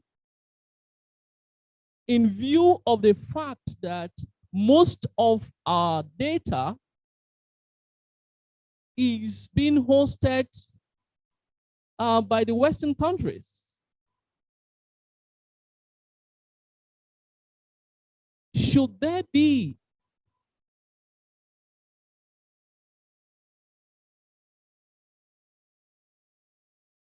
any issue, how would organizations in developing countries like ours cope, look at, and then proffer solutions to it, to all of them? So distinguished ladies and gentlemen, the floor is now open. I would like us to discuss on the way forward, moving cybersecurity from discussions to actions. Thank you.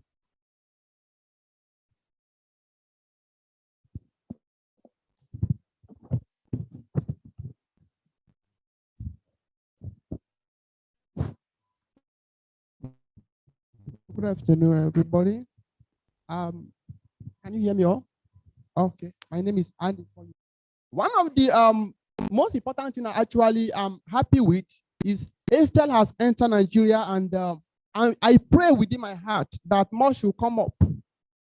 And another advice I have for them is I pray they should be able to bring this down to degree level, kind of BSc. It should not be at master and PhD level. And down to secondary school. And to our government, please, to our policymaker here, please take it up there. We have become an obligate parasite to the world entirely. It will surprise you today to know that if you enter, immediately you step into Nigeria, you open your laptop or your mobile phone, there are so many portals out there that you cannot access. Once your IP address synchronized, that speak to them over there that you are in Nigeria, there are so many servers you cannot access. I did school in Nigeria, I finished from US, Stratford University precisely, and there are so many resources there we have access to. But when you enter Nigeria, once your IP address speak that you're in Nigeria, you cannot, there are so many servers that are close to you. The reason is not far-fetched. We are parasites. We depend on them. When you get there, you see a lot of criminality, cybercrime happening there, but they still value it. The little that we are doing here speak so bad of us.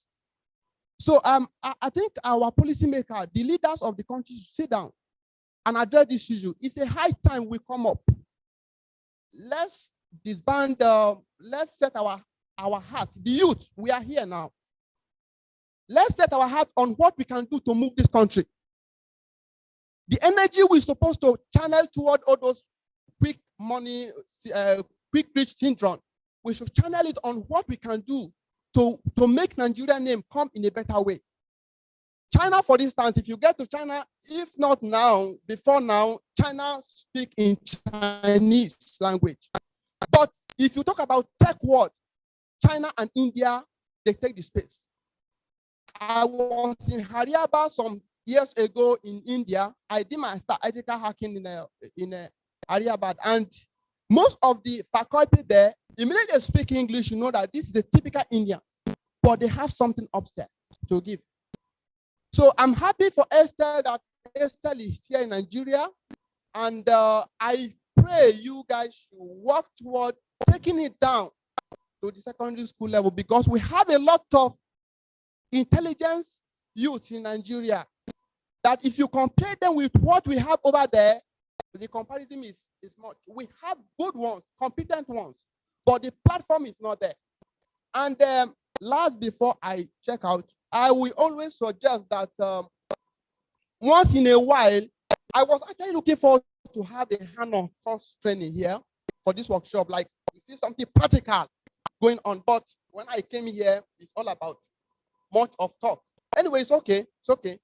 But I also kind of solicit that once in a while we should come here, like we that we are in this field of cybersecurity, because IT is pure practical. Less of talk, more of what you see. So let's begin to lay hand on something, input, then we see the output. We troubleshoot. We see what we can do to advance. We know the limitation where we have, and we know how we can go. By the time we rub our heads together, I have a solution to profile to some challenges and problems. Thank you.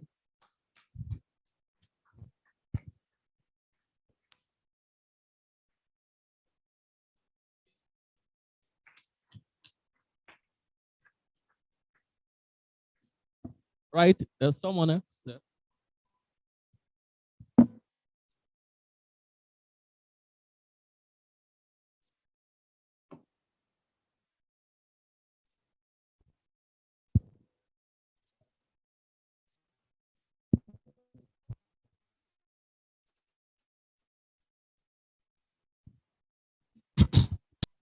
Yes, the last speed management.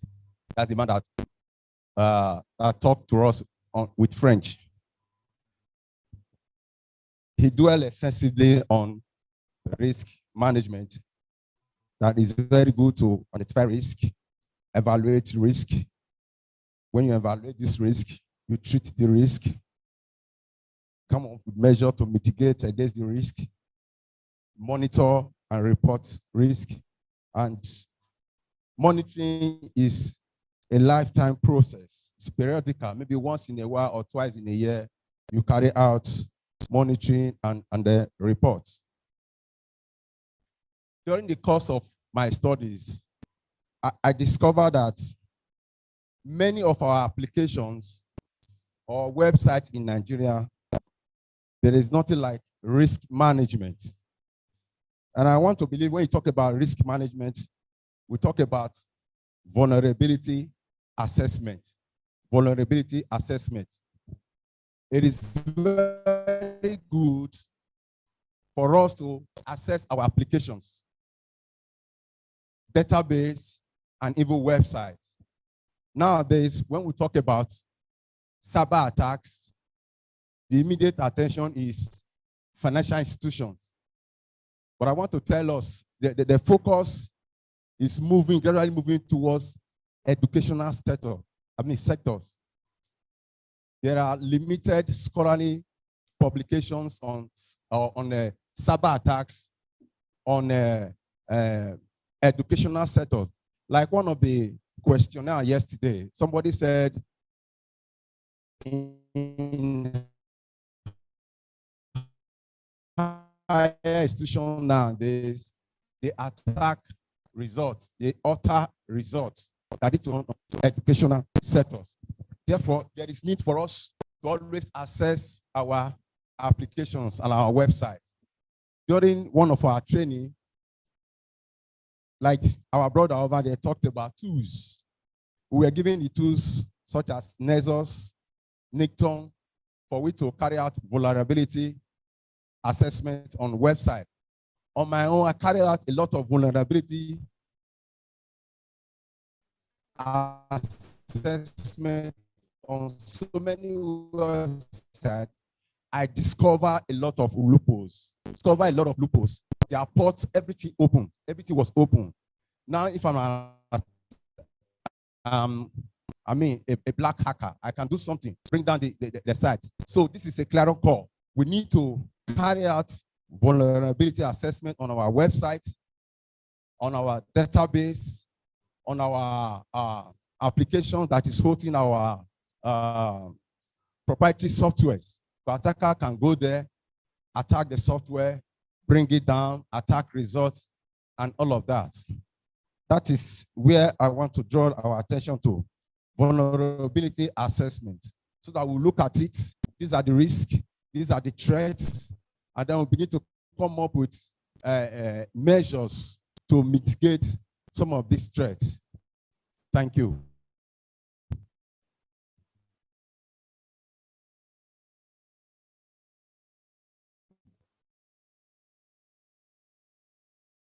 Thank you very much. Thank you very much for that wonderful other contributions. Yes, thank you. Before he speaks, if you can connect to Zoom, if you have Zoom on your phone, you can connect if you don't have the, but make sure your audio is switched off and also you have a headset. You can also use the device.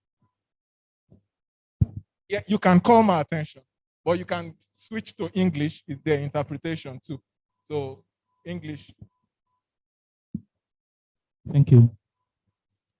Alors, merci pour les intervenants, hein, pour le témoignage et le conseil qu'ils ont donné.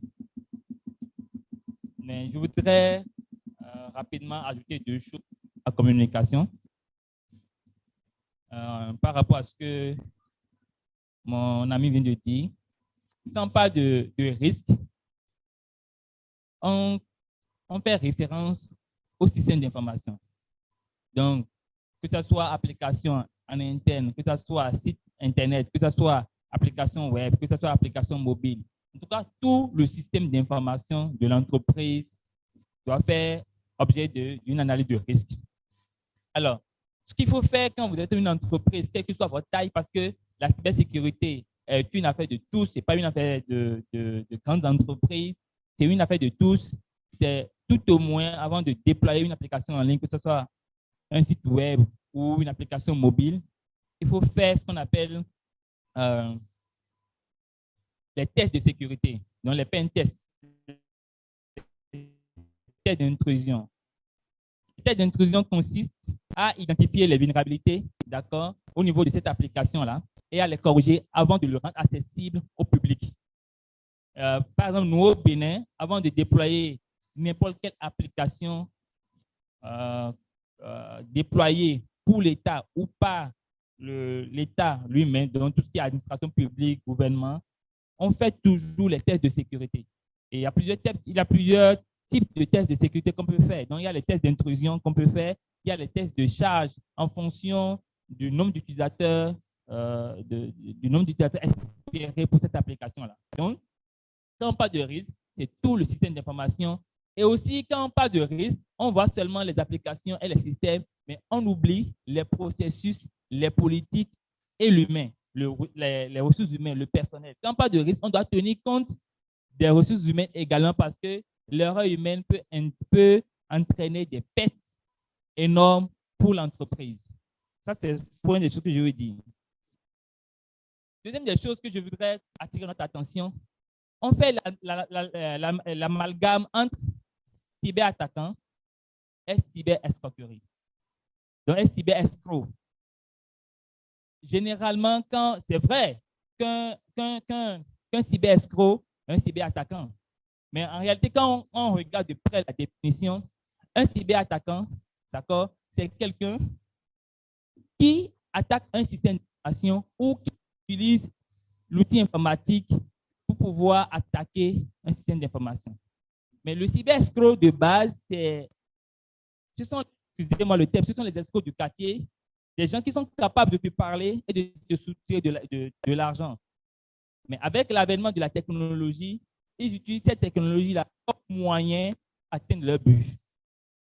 Donc, c'est vrai qu'aujourd'hui également, ces cyberescrocs développent leurs compétences, leurs skills pour pouvoir migrer maintenant d'escrocs en cyberattaquants. Par exemple, nous, chez nous au Bénin, on a le phénomène de Yahoo Boy chez vous, qu'on appelle les gaïmans.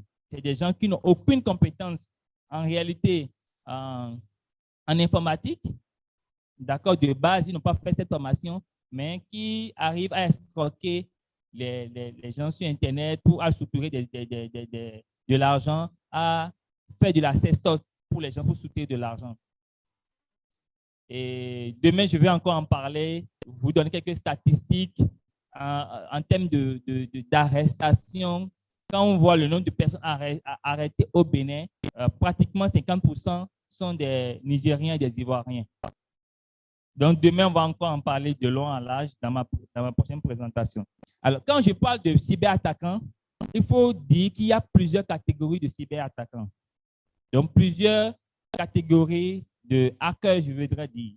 Et alors, il y a le hacker à chapeau blanc, donc le white hat, qui est cette personne-là, donc moi, toute personne qui exerce le métier en tant qu'expert en cybersécurité, qui sont là pour protéger en réalité le système d'information. Il y a le black hat, donc l'attaquant à chapeau noir, que lui, son objectif, c'est de pouvoir nuire au système d'information. Nuire pour plusieurs raisons. Ça peut être une motivation politique, ça peut être une motivation religieuse, ça peut être une motivation financière, ça peut être une motivation de je peux faire, donc il veut prouver ses compétences aux autres, donc une motivation de challenge. D'accord? Il y a le grey hat. Il y a le grey hat.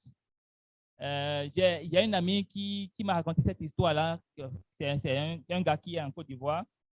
Lui, quand il a fini ses études en sécurité informatique, alors il scanne les entreprises, les sites internet des entreprises, il trouve les vulnérabilités et maintenant il se présente dans leur entreprise, dit voilà, votre site internet a telle vulnérabilité, si vous me contactez, alors je peux vous corriger cela. Mais d'autres, ils attaquent le site et ils vont vers l'entreprise pour dire voilà, j'ai la solution. Donc c'est un grey hat. Donc lui, il vous attaque, il dit j'ai encore, il vient, il met le feu, il vient encore jouer au pompier. Il y a les activistes, ça peut être une partie de la population, peut-être qu'ils sont contre ce que le gouvernement fait, et peut attaquer tous les sites du gouvernement. On en a vu au Gabon. Il y a un an et demi où les activistes étaient pour l'opposition et donc ils ont attaqué tous les sites du gouvernement et pendant 2 jours, les sites du gouvernement et de la santé publique sont restés inaccessibles. Et il y a aussi les cyberterroristes. Donc, il y a plusieurs catégories de hackers qu'il faut savoir et faire la distinction. Alors, pour finir, on m'a demandé que pour demain, qu'on puisse faire une session pratique. Donc, je voudrais vous inviter à venir avec vos PC. On va faire un peu du hacking.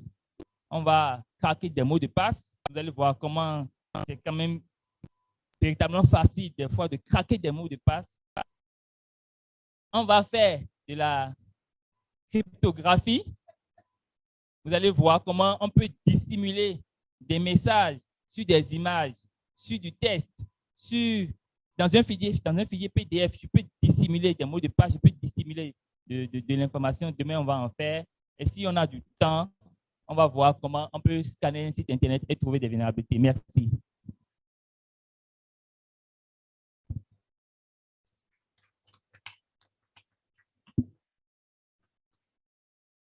Thank you very much, Engineer Roland. It's getting more and more interesting and promising.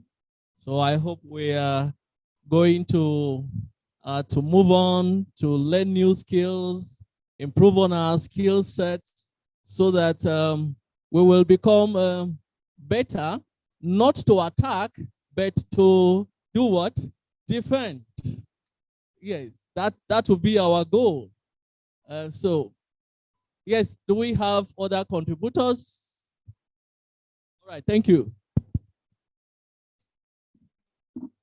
Okay, good afternoon, everyone. Thank you so much for this lecture, Engineer Roland. There is something I want to ask. It will be in form of suggestion, and also it will be in form of a question. I've heard people say that when you are in another person's organization, let's assume that you want to use a network, and you are in another organization, and they have network, that once you maybe log into their network, that they will have access to your system, and with that, your system will be attacked, or they will access your system. So I want to know how do they do this, and is it possible? That's my question.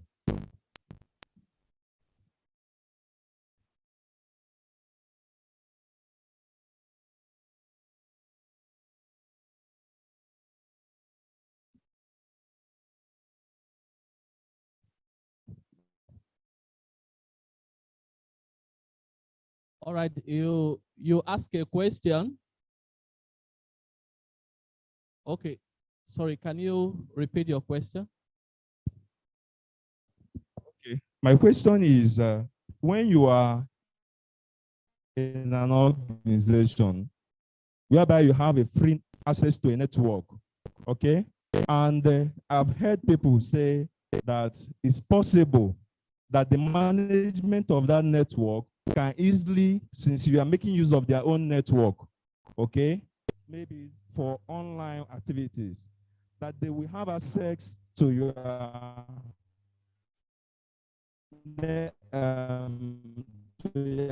system, that is to your computer, and they can want to know how possible is this, and if it is actually true, and how could you stop such?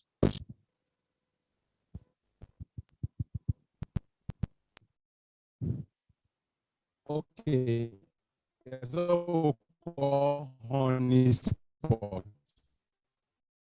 Hackers,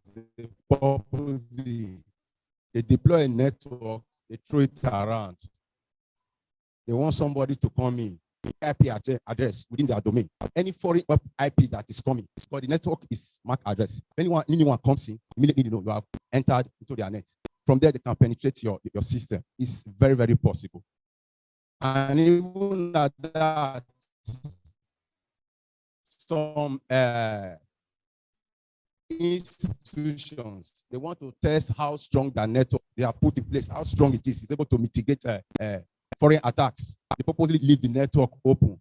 They want you to hit them and then penetrate. It's possible. They do it.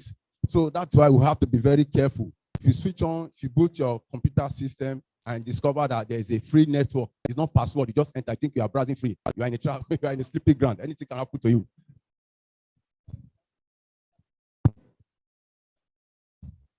All right, thank you. We have another contributor there. Okay. All right, thank you. Just to add to what the last speaker have said, it's very possible that they can have access to your data. I think a way to mitigate against that is that there is what they call access control. If you are using a Windows system, you need to ensure that you grant privileges or restrict privileges to your data on your local system, so that most persons don't know. But if you go to like your folder, where you have your folder, if you right click on it and probably go to properties, there's where you have security. From there, you can restrict who have access to what and to what extent they can access your file. But for most users, they leave it at the default setting. And once you leave it at the default setting, once anybody have access to your system and the person pulls out your file, the person have access to all your data. But if you restrict access to your data, even though if they're able to extract it, they will not be able to read it because of what? Because like in Microsoft Windows, there is this NTFS, which is encryption. They will not be able to read that particular data. Thank you.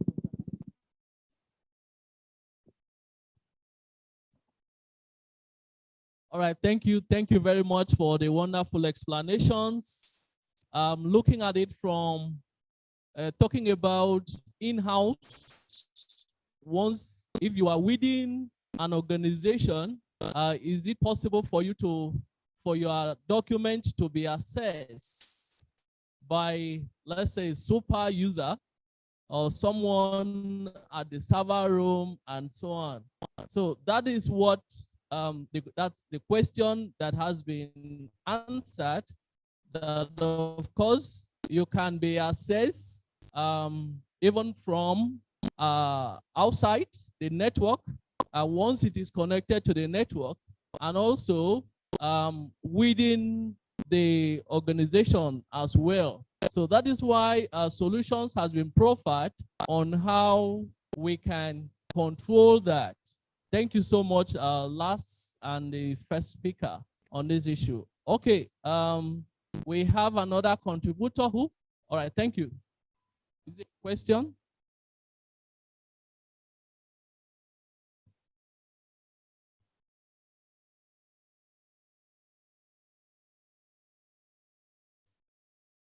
Is there a question? Okay, thank you.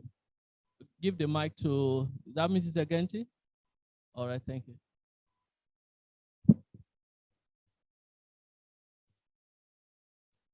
It looks like, good afternoon, everyone. It looks like this question time is very infectious because as we're answering questions, other questions are popping up. Now, I also remember that Dr. Vivian talked about that 90%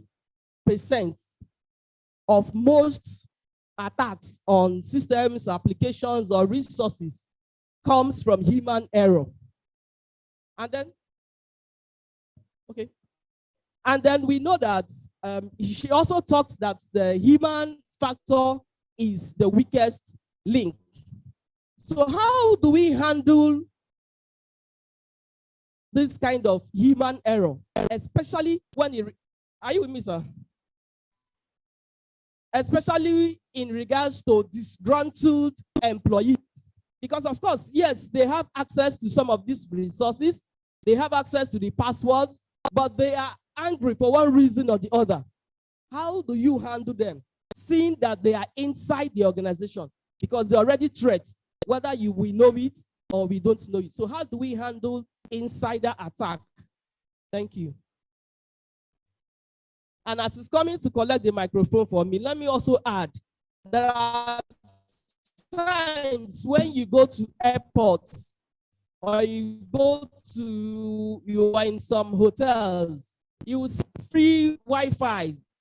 It could be black hackers. They will use the same hotel name to route out internet connection. So as many of us that travel out, you see, maybe you go to Dubai, you are waiting for your next flight, connecting flight, and then you see free Wi-Fi, and they start browsing. We also have to be very, very careful. Fine, not that you can't browse. You will browse, but then be very sensitive about the information, like financial transactions. Don't ever try that. Thank you all.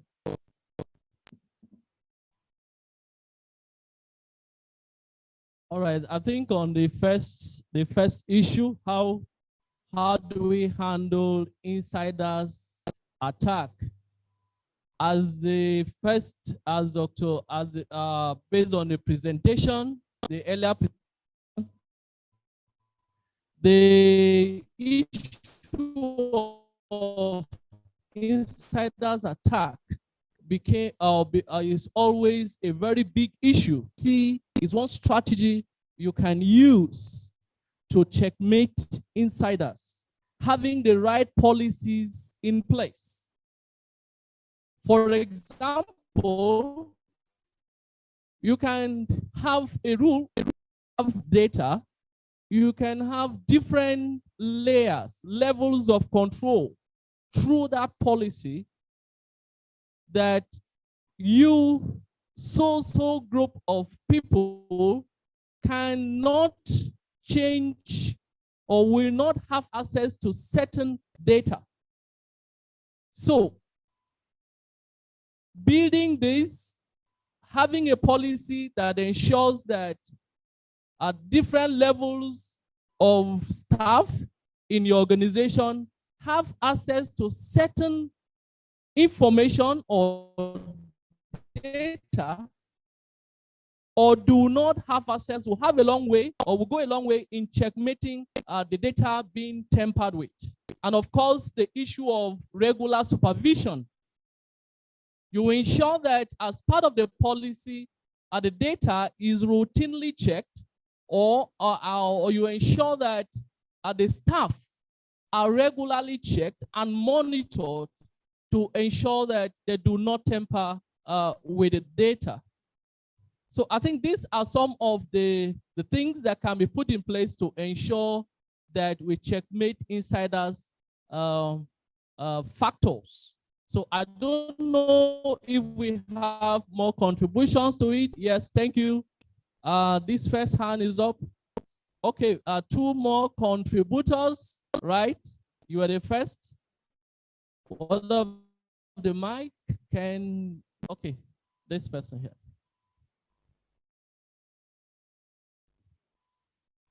Okay, yeah, good afternoon, everyone. Okay, standing on the existing protocol, there's one important point mentioned here today. I think when she was saying something, which I feel that is really, really very important. You know, when we talk about vulnerability, there's some particular times you cannot avoid it. For example, now for international travelers, there will be some airports you can arrive, maybe on transit. Then you have to wait for like 14 hours or 10. Some people go up to 24 hours. And you see free Wi-Fi. That's the only time you can communicate to your family members. You cannot avoid that particular time. Then secondly, you know, in developed climate, even within airport space, there should supposed to be something like a network administrator that have to check the network if there are some scammers around, things that are not supposed to be available for the passengers to get access to.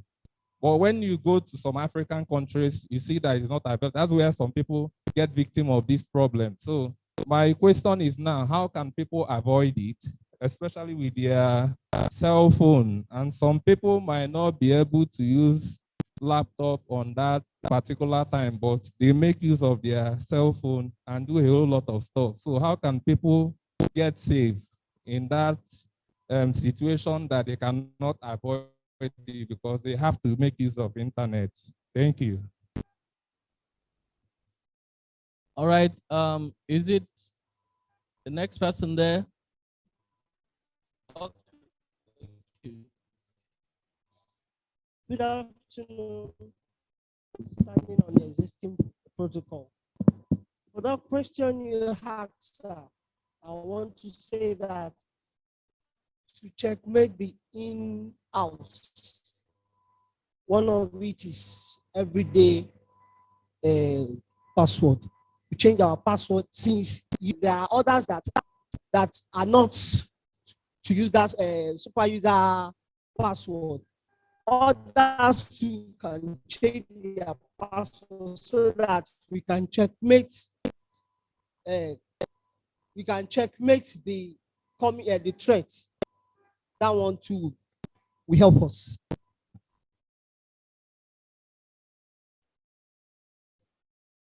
Okay, yes, let's take all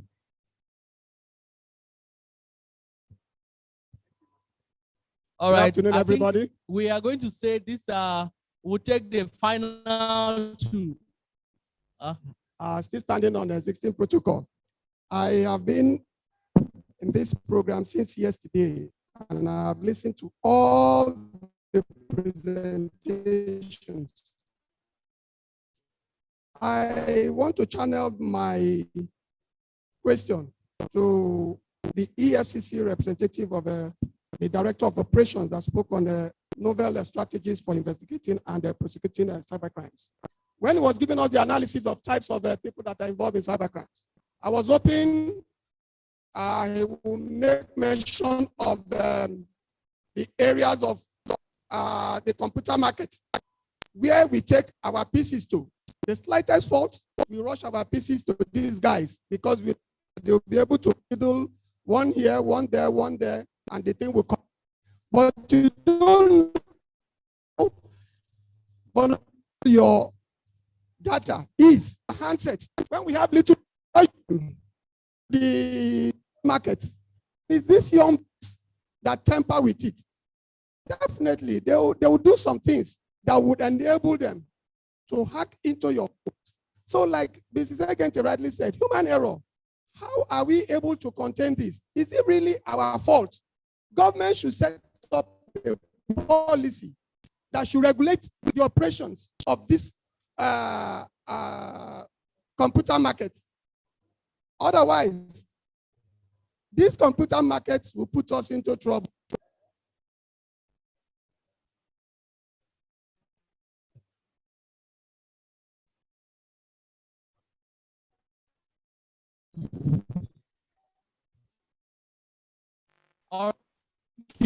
Thank you. Yes. Good afternoon. Thank you. Good afternoon, Chairman and participants. I don't think protocol, so I would rather stay by it. Concerning how to mitigate threats from within, I believe there are several measures that could be taken. One is a good welfare package. Hello? This place, the network here is not. Then in the course of this workshop also, it has been said, building a cyber smart workforce that Dr. Vivian delivered. Make sure that everybody, including the cleaner, is educated about cyber security, because sometimes even this internal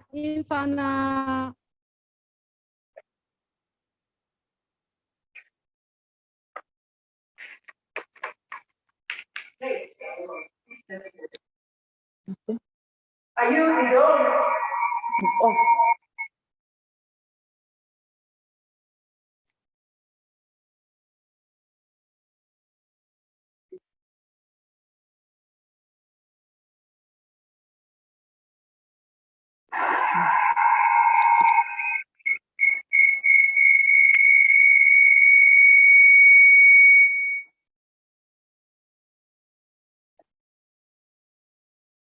Ayan, isa. Oh.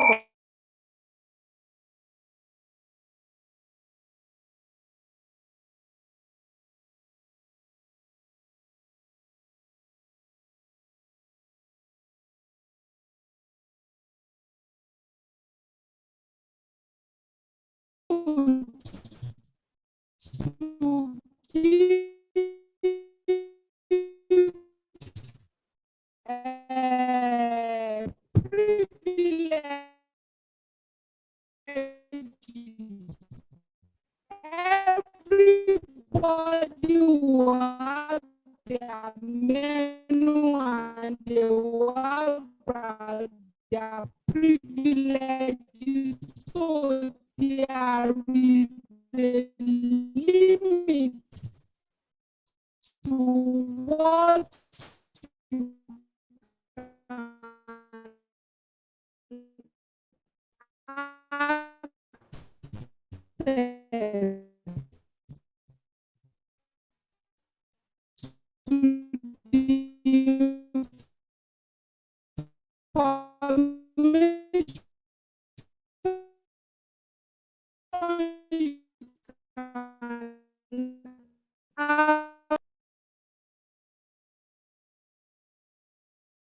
We have someone online now. I think we did say that we had given the opportunity to the last speaker. So I'd like to thank you for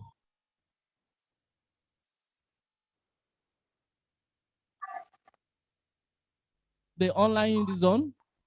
Okay, please. All right. Hello. Hello.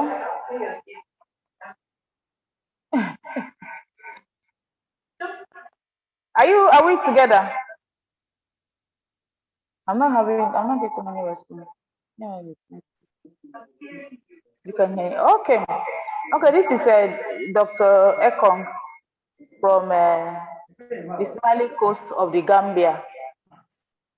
I want to make a quick contribution to the issue we raised on the insider attack, how to control an insider, an employee that is working for an organization and has an intentional idea of attacking or sniffing information from the organization. I think what we do these days, there's no, just as we were discussing in my office, there's no holistic idea about it. The major thing is just a programming section that will add to our database to either give rights, what we call privileges or permissions. You know, no one person has rights over all information. Everybody has got a bit of information. So you cannot just stay as an employee because you are angry over the system or there is intention to just crack the system or attack the system at will. No one person has privilege over everything or all the information at once. So privileges are granted as at when due using the MAC, what we call mandatory data access, or the the discretionary data access. In database, just an SQL statement that we can write that will enable us control who has access to what information in the organization. So to a greater aspect, to a greater extent, apart from the malware attack that we have and all that, the major problem is this insider attack. But somehow we have been able to manage it. It's equally a managerial problem that we are managing, and I think we are getting it. Especially for those of us that use mobile devices. If you use mobile devices, you discover that there are some apps you try to have access to. You get to answer some questions like, do you have rights, or do you want this particular app to be installed on your system? So you grant permissions and privileges before you can have access to that organizational information. That's my contribution. Thank you. Thank you very much, Dr. Mrs. Ekong. Thank you for your wonderful contribution. Okay, I think this is where we would like to end this session. And then I hope you had a wonderful interactive session. Thank you very much. Hello. Please, a round of applause for the chairman of. We have this announcement. A practical demonstration of Section 10 will be done tomorrow by 9 a.m. Participants should please act by 9 a.m. Please, concerning tomorrow's practical, as they have announced, so let's be here, but as well, let our technical people also make necessary arrangements to be here on time, so that the participant will not come and therefore there will be disappointment. So We are now moving out. Please, no roundness again outside for the lunch. We need 5, 5, 5, 5, so that we will now cluster that particular corridor outside. So please, from each of the rows, 5, 5, 5, 5, 20. So after all, another 20 will join them, please. Professor Johnson, we want to appreciate you for having a wonderful day of discussion in this particular workshop. And we also acknowledge your patience, understanding, and the contributions, your attentive listening with rapt attention to all the papers presented. We are going to round up for today, and tomorrow is another session and the final session for that matter. So as it was earlier announced, let's be here by 9 a.m. for hands-on and practical engagement. 9 a.m. While the sessions for tomorrow will start as from 10 a.m. And tomorrow being the final day, please, let's ensure that we are here on time. It was also announced earlier that you check up your names for certificate writing so as to avoid any mistake or spelling mistake on your names. So if you have not done that, you can see them at the registration table there to do that. So we want to thank you very much, and we say good night and wish you well for the rest of the day. Thank you very much.